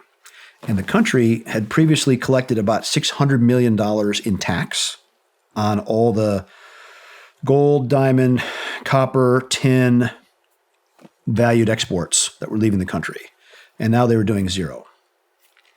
And the mission was to collect the taxes, to establish a mining police force, collect the taxes on behalf of the government, and in doing so, basically choke out this gang activity so that there was safety on the roads, safe trading posts where people could mine legally and trade. The government would collect the revenue. It would work. Kind of the same way that trading posts guarded by the Pinkertons would have worked in the American West. Because as much as people think the American West was settled by the U.S. Army, the Pinkerton Detective Agency was about 6 times as large as the U.S. Army then. 6 times as many armed agents as the U.S. Army settling the American West. Why? Because banks, railways, telegraph operators needed security. The government wasn't doing that. So back to CAR. There's a UN embargo in the country. Of course, State Department blocked any such innovation of doing that. The Russians didn't. They rolled in there with 400 of their advisors, and now effectively Russia owns the Central African Republic. Wagner Group takes about $1 billion a year out of those mines. It's a big funding source for the rest of their efforts. And so that was their first, I would say, success. They made an attempt to do some things in Mozambique. They did not do well against the jihadis. They had a bunch of their guys killed and beheaded in ambushes. But the Russians have used them as a vanguard in controlling some significant gas fields in Libya, now in Mali, trying to do in Burkina. They're all over Africa, huh? Yes. Yeah. In the same way, the East India Company, which, again, I think it's important to remember what built America in the first place. It was companies. I challenge your viewers to look at the American flag and look at the flag of Malaysia and tell me what they see that's similar. The American flag was made from the East India Company flag. All that Betsy Ross did was cut the Union Jack out and sew in a field of blue stars. The rest of our flag was the East India Company flag. The East India Company operated in India mostly for trade with a security element. And that was a model that worked there for hundreds of years. They overplayed their hand, Britain did, in the United States, and the colonists rose up and pushed them out. But a small number pushed them out. 40% of the American, 40% was pro-crown. There was another 30% in the middle that didn't really care. There was 30% that were pro-independence in the American Revolution. Only 10% of that 30%, 3% of the American population actually took up arms against the British Crown. Interesting. So this competition now in Africa, why have all these French, right? There's been like 7 coups in the last 3 years. No, 8 coups now, because Gabon just fell as well. All French legacy colonies. It is a collapse of governance. It's a question of the legitimacy of the government that's there. Are those governments, well, first, before even the jihad issue enters in, are those governments providing any means for the people to start crawling off the bottom rung of the ladder to start moving up? There's no land rights. There's no ability to get a banking account. All those, the most basic elements of capitalism, which is what the U.S. should be doing in the capacity building and aid programs that we do, but instead it's mostly spent on gender issues and social engineering issues, which is not important to the people and actually quite offensive. Yes, the Russians have certainly played a role in stoking the anti-French hate, doing social media manipulation. That's definitely a Wagner function. They're involved in that? Absolutely. Interesting. Sure. Look, as a company, it's not really. That's what I want to ask. What is it? It's a brand. Wagner Group is a brand name. Is it government, or is it like what you had with Blackwater, a private entity? It is. I don't know of their corporate structure, but there's not a company called Wagner Group that's hiring these people. There's maybe a company that does some aviation. There's another company that does manning. There's another guy because Prigozhin started as a caterer. Well, first he has a restaurant, and he was a popular restaurant, got to know Putin, those guys, and he started doing catering or like log cap type contracts for the Russian army. This is the guy that started it. Prigozhin. Okay. The guy who's now dead. So starts as a caterer or a restaurant, catering, log cap type stuff for the Russian army, builds a PMC, builds horizontally to, basically full spectrum operations from political messaging, manipulation, social media campaigns, to training of police or training of military, to blended to full-on combat forces, offensive type stuff, which is what you've even seen them doing in Ukraine. But this competition, these collapses happening all over Africa is A, stimulated by that messaging, B, maybe some recruitment and backing of a few of those military officers that say, yeah, you'd be better at this, you should do it, and we'll support you. And it's a lack of consequences from the West of going after them, right? The U.S. answer to all these coups is, we're going to sanction those guys. So they can't get a U.S. or a French bank account or a European bank account. So what?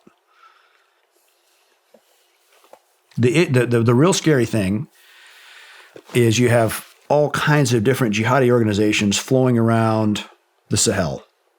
Ever since Libya, ever since the Obama administration took out Gaddafi in 2011, millions of those arms leaked all over the Sahel and empowered all these jihadis. And they're basically self-funding off of mining, particularly gold, kidnapping, extortion, etc. If those various different shithead jihadi organizations unite under one strong leader, you're going to have a super Taliban, Al-Qaeda-like capability all over the Sahel that will take out those countries completely. And on top of that, they've had a demographic bloom because like 20 years ago, the Gates Foundation started doing all kinds of vaccination programs there, and it reduced the childhood mortality, which is wonderful for the kids, but the law of unintended consequences, you have this bloom of military age manpower in countries with no prospects for a job, no embrace of education or capitalism, or no plan for them to start climbing the ladder of getting better, except they have access to money and weapons and a unifying ISIS-like jihad mindset, which is going to be trouble for a lot of those already very thinly, like barely functional states. It's tough to call Niger a country. And most of those countries in Africa don't even meet far from meeting the minimum human development index that the UN sets for these countries.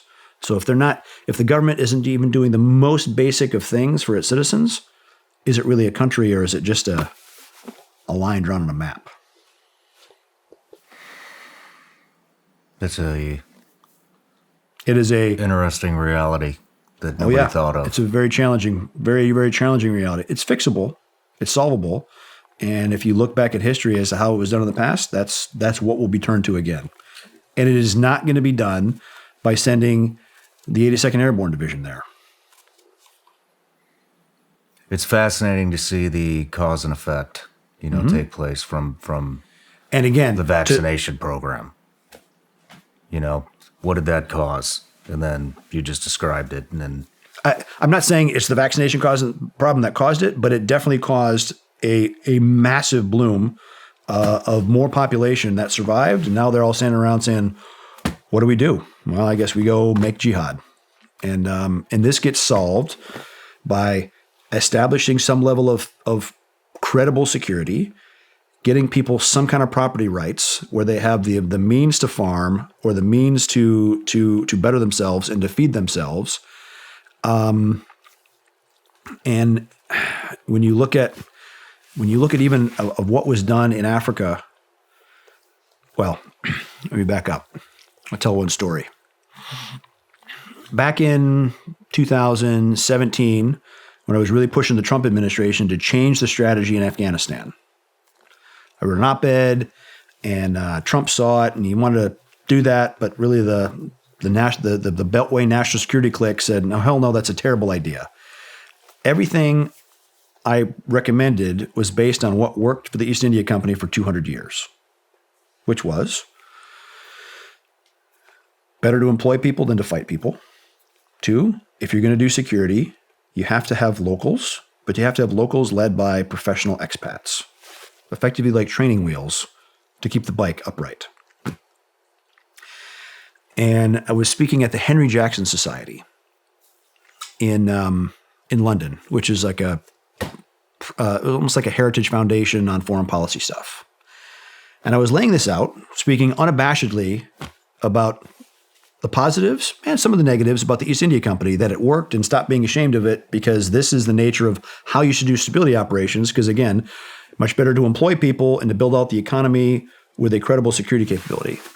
And at the end of the Q&A, this Pakistani guy stands up, and I thought, oh, here it comes. He's gonna attack me. And he said, everything that Erik said about the East India Company is exactly right. And he said, unlike these damn communists that have been trashing everything the East India Company did, I have gone back to the original records of the company and found the following.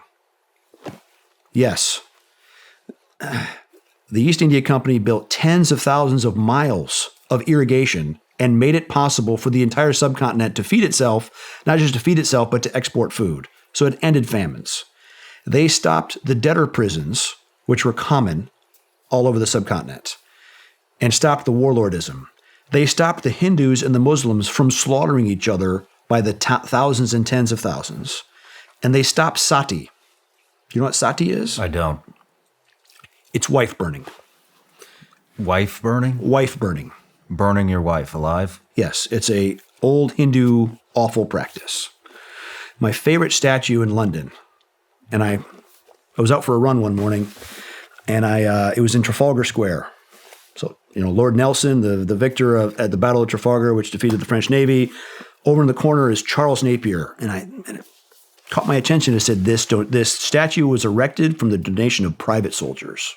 So I looked into Charles Napier, and sure enough, he'd been a battlefield commander for the Duke of Wellington, helped to deliver the victory at Waterloo against the French, and then he shipped off to India, and he's going to be the governor of one of the 4 trading colonies, or they called them presidencies in India. I think it was in Calcutta. And as he's getting there, he arrives, and the locals are building this funeral pyre in the center of the city. He goes, "What's this?" And they said, "Oh, yes, you must respect our tradition. Tomorrow we will burn this Indian noble has died, and tomorrow we're going to burn his wife. And she was alive." He said, "Come back tomorrow."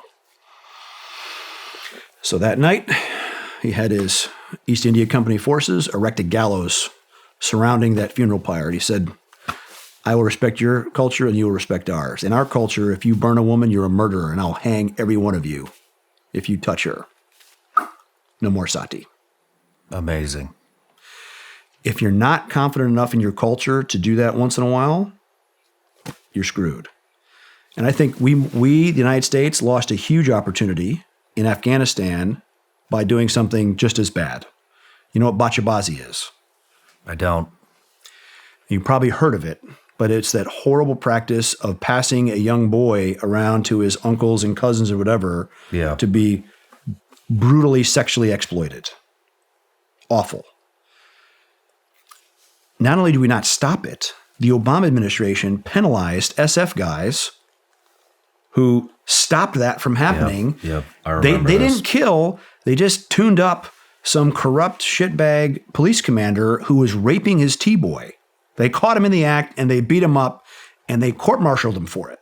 If we had done in 2002 and we said, no more bashabazi, we don't care who you are, if you're a warlord or if you're the junior man, no more. We see you doing it. It's firing squad the next day. Every woman in Afghanistan, even the mothers of every Taliban, would have been on our side. Why? Because no woman wants that for their child. What a fail. What a fail of the generals to say, I represent the United States military. We stand for certain things, and there's some things I will not overlook. And what a missed opportunity. Thank God for all those women in India that Charles Napier said, not on my watch. Man, I gotta just, our military leadership is just on a downward slope. It has been for a long time. They're just spineless. All things ebb and flow, man. All things ebb and flow. You think about, come on, even during the American Civil War, Lincoln had to fire 5 heads of the army until he finally gets to Grant. Winfield Scott and McClellan, a couple other guys. He finally arrives on Grant. I just read Ulysses Grant's memoirs. What a underpraised American hero. Because Lincoln, right, he gets recognized as the guy that ended slavery. No. Lincoln is the guy that signed the Emancipation Proclamation. Grant is the guy that made it possible. Because he made it possible with steel and boots. And I love his story because he was in the Army in the 40s and 50s. He had a problem with alcohol. And he was basically fired. They said, you either resign from the Army or we're going to court-martial you. He wound up at a post out in Oregon. And so he's a failed Army officer. He goes back to Chicago, works for his father-in-law, some shopkeeper in Chicago. The war starts, and so he's hating life. I mean, he had an extremely low point in his life. The war starts. Illinois puts some brigades together. He goes to work in the brigade, some junior staff officer, and he just keeps winning. Battle after campaign, and he's victorious in the West. Vicksburg defeats the Confederacy in the West, and then by then Lincoln promotes him. And sure enough, I mean, he had still an alcohol problem. And Lincoln said, I can't do without this man. He fights. And Grant became quite a war hero, and the media praised him. And one time he was pictured on horse with a cigar. And so he ended up receiving thousands of cigars as gifts from a grateful American public. And he smoked all of them because he made it through the war victorious. But again, remember the 1964 election was McClellan, who was a youthless coward of a general that Lincoln fired. McClellan was running against Lincoln in the 1964 election, where McClellan was running as a Democrat saying, we're just going to settle this. We're going to stop the war. We're not going to finish it and keep the United States united. And Lincoln's down to the last, ounces of energy and goodwill trying to fix this. And then Sherman, working for Grant, went to Atlanta, went to the sea, huge blow, and it worked. But I love Grant's story because he never really intended to be president. But then Lincoln is assassinated. Johnson was useless. Grant's elected right after that, and he's president. Tried to clean up the swamp and the corruption and all the rest. Mixed results doing it. But then he goes to start some investment fund after that, having not really made any money, but he took his savings and put it into that, and he gets swindled by a total con. And so now he's literally the guy that saves the Union, former president of the United States, and he's bankrupt. And worse than that, he's diagnosed with throat cancer from all the tobacco. And he goes to start writing his memoirs, and he gets an awful advance And Samuel Clemens, Mark Twain, comes to him and says, Mr. President, let me help you. I'm going to publish your biography. And so Grant, in a race against time, goes up to this cabin up in New York State, not taking any medicine, any pain medicine for the horrific throat cancer. And he finishes his memoir. 2 days later, he dies. Wow. But it became a national bestseller, amazing, and provided for his family to the end and saved the Republic. So I think it's important to remember, and we stand on those kind of giant shoulders to say, shit was real for him. I mean, he went through tough time, low times, alcoholism, working for a father-in-law that you can imagine the family dynamics there, battled through the entire Civil War, all those highs and lows, but he kept doing and finished strong at the end. So however bleak it looks, it can always be worse. Well, we kind of started on the topic of weak military leadership. I want to continue down that road. Who are some strong military leaders? Are there any left? I have very little interaction with any of them. And I have skin in the game in that I have sons serving. And so I will withhold commentary on that. Roger that. Where do you... But suffice it to say, I love the U.S. military. It is a fantastic institution that,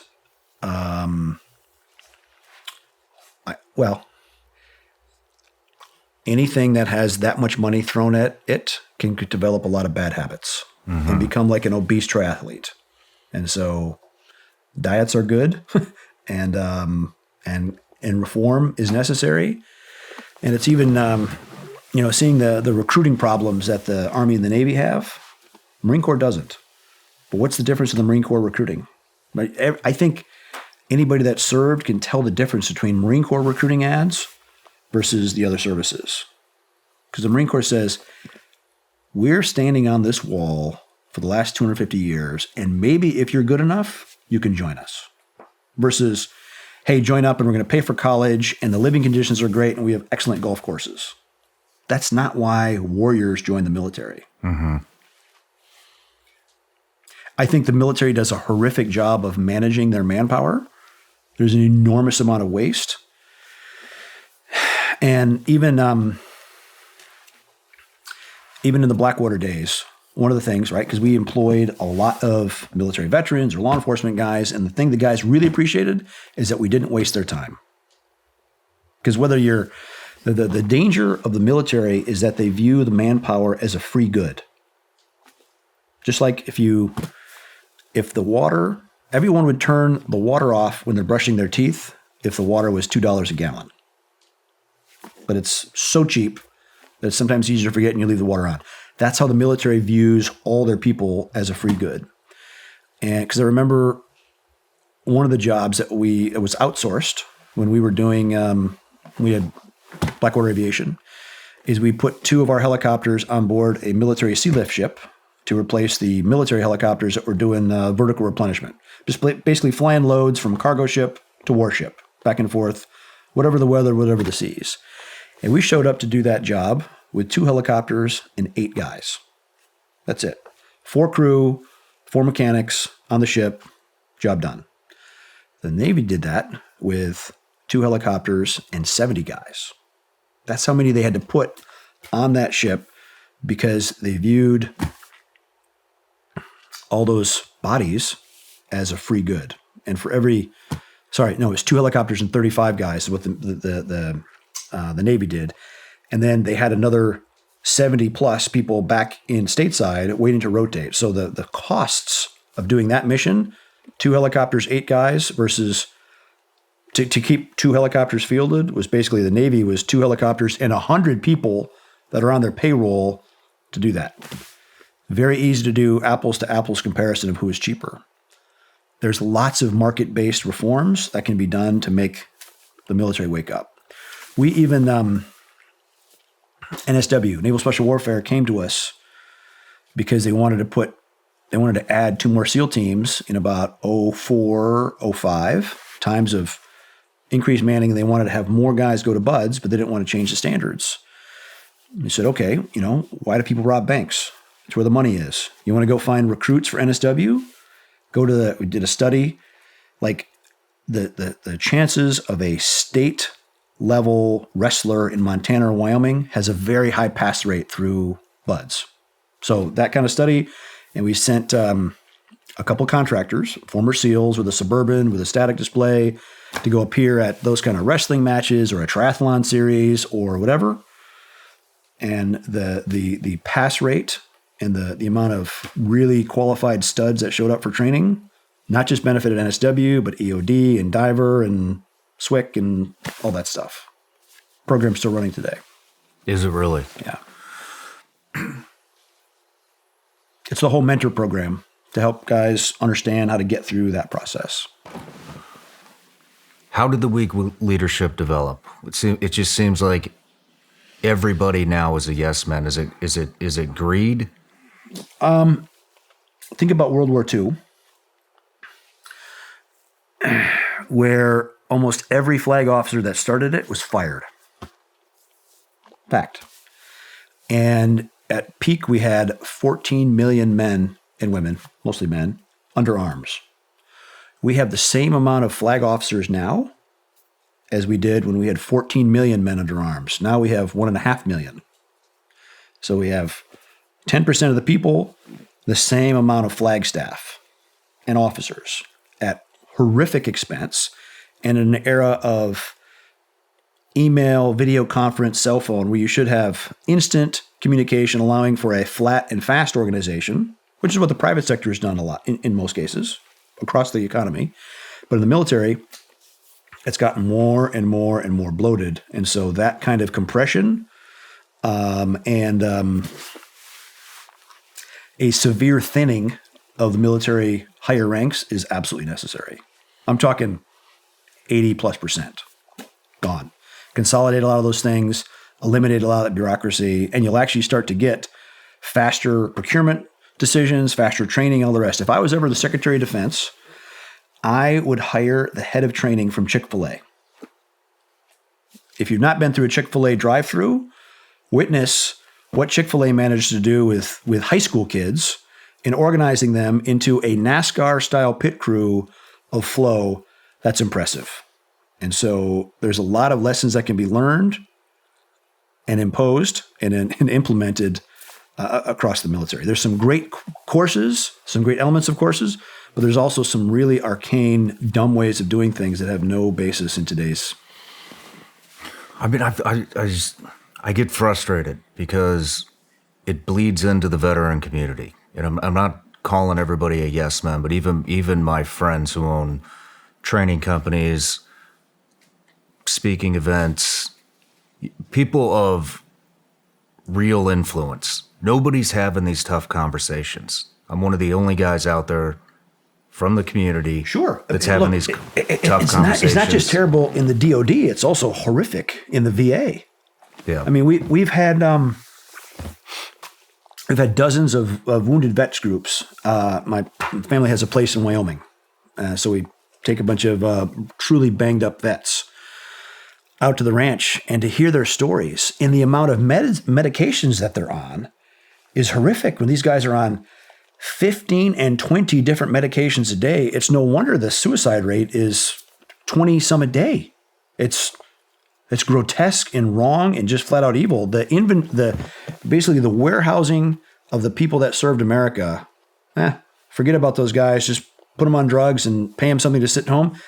Every human being wants to know that they're adding value. And when they're not adding value and they know it and they're being paid to sit there and drugged up, that's where the despair sets in. In the BW days, how we handled it, and I wish I still owned that business. I wish I never sold it. That was a mistake. Because however shitty, even if the business got 95% smaller, fine, build back. But the way we handled it is we had contractors that were banged up, and what do? We put them in a house right outside our front gate, living with other guys that had some of the same issues, And community, they could rebuild that brotherhood community there, and we get them doing curriculum development or training or whatever level of physical performance they could do based on what their wounds were, but they could feel that they were adding value and they were part of a team again, and they gave them meaning. And all the vets that are stuck on too many meds, stuck fighting against a horrifically unresponsive VA system, I say get rid of the VA and put everybody on the equivalent of Champus or get them private insurance and let the guys shop. I'm not saying give them insurance and forget about them, but if you give them the means or their family members the means to go shop for the best alternative for care, whether that's hyperbaric treatments for PTSD or some of the other psychedelics, let them explore, and the best solutions will naturally rise to the surface. 100% with you there. Let me rephrase my question or my concern, because it wasn't about veterans that are struggling. It's about veterans that are in the limelight. I'm talking about active generals all the way down to low enlisted who now have a voice like myself, who are not utilizing it. And I'm just venting here, but I see these guys with influence and they're not having the tough conversations. Our country's in real trouble right now, and they're not talking about it because it might affect their business. Well, I hate to tell you, there's already censorship, and if you don't start getting loud, you're not going to have a f***ing business. And yeah, it's a false argument to think, well, if I remain silent, they'll leave me alone. Eventually, they'll get to you. Mm-hmm. Look, I never had when I started Blackwater. Certainly didn't start it to be. I certainly didn't have the goal of becoming notorious or as hated by some as I am. That's okay. I did it because my time in the SEAL teams was cut short because of family issues. Because my dad died and my wife had cancer, and so I had to sort some of those things out. But building a facility, knowing what the teams needed, and just saying yes to the government, and running hard and building a great team of veterans, which just said yes and found a way to get things done, was truly the most satisfying thing I've done. And having it wrecked by politics is truly one of the most miserable things I've ever experienced. But we still have BW reunions, so you should come to one sometime. We had 500 some guys in Orlando in May. It is extremely edifying for them to say it was the best job they ever had. And so being a business owner and having employees, I understand whatever the pressures of making payroll and trying to take care of their immediate flock now and not risking that. I understand that risk, and everybody has to make that calculation. But I think it's, when you look at the costs, I don't know them all by heart, but the signers of the Declaration of Independence, their businesses were burned down. Some of them were killed. Multiples had family members arrested and killed. Houses, farms burned. I mean, they paid a price for liberty that we can't yet hardly imagine. And so standing up and being counted and fighting against the dominant elite paradigm is absolutely necessary. one last question, then we'll take a break. Back to the Wagner Group. Leader was just shot down a couple weeks ago. Yep. What was that? I don't think that was a Putin-initiated hit, but I think it's, he didn't protect him. He didn't, you see the images of them in St. Petersburg together and he gives them the embrace. I don't know, was that like the kiss of death? I think Putin is sitting on top of a tiger, and there's all kinds of other tigers, whether it's the intel service or the military or these oligarch factions already that Prigozhin had been counter or threatened to, and that was the action they took. That speaks to how chaotic and gangster-like as society can become, and let's stay the hell away from that. That is not the right way to settle disputes. Roger that. All right, let's take a break. When we get back, we'll start diving into Frontier Group. Next on The Shawn Ryan Show. One of my favorite sayings, God created man, but Samuel Colt made them equal. What about the China-Taiwan situation? So what was the first thing we taught us in the SEAL teams? Don't pick a fair fight. It's a stated goal that if Beijing has a go at Taiwan, they're going to do all they can to smash any and all power, water, and telecom, and to shut it down in Taiwan. Are you saying that Taiwanese don't have that capability? The weird, wacky edges of the frontier, where you don't have the luxury of having all your stuff along, you need a highly adaptable, innovative, devious mind that will find a way to win. I don't care how good this guy is. If he looks left and looks right and nobody's there, then it's over.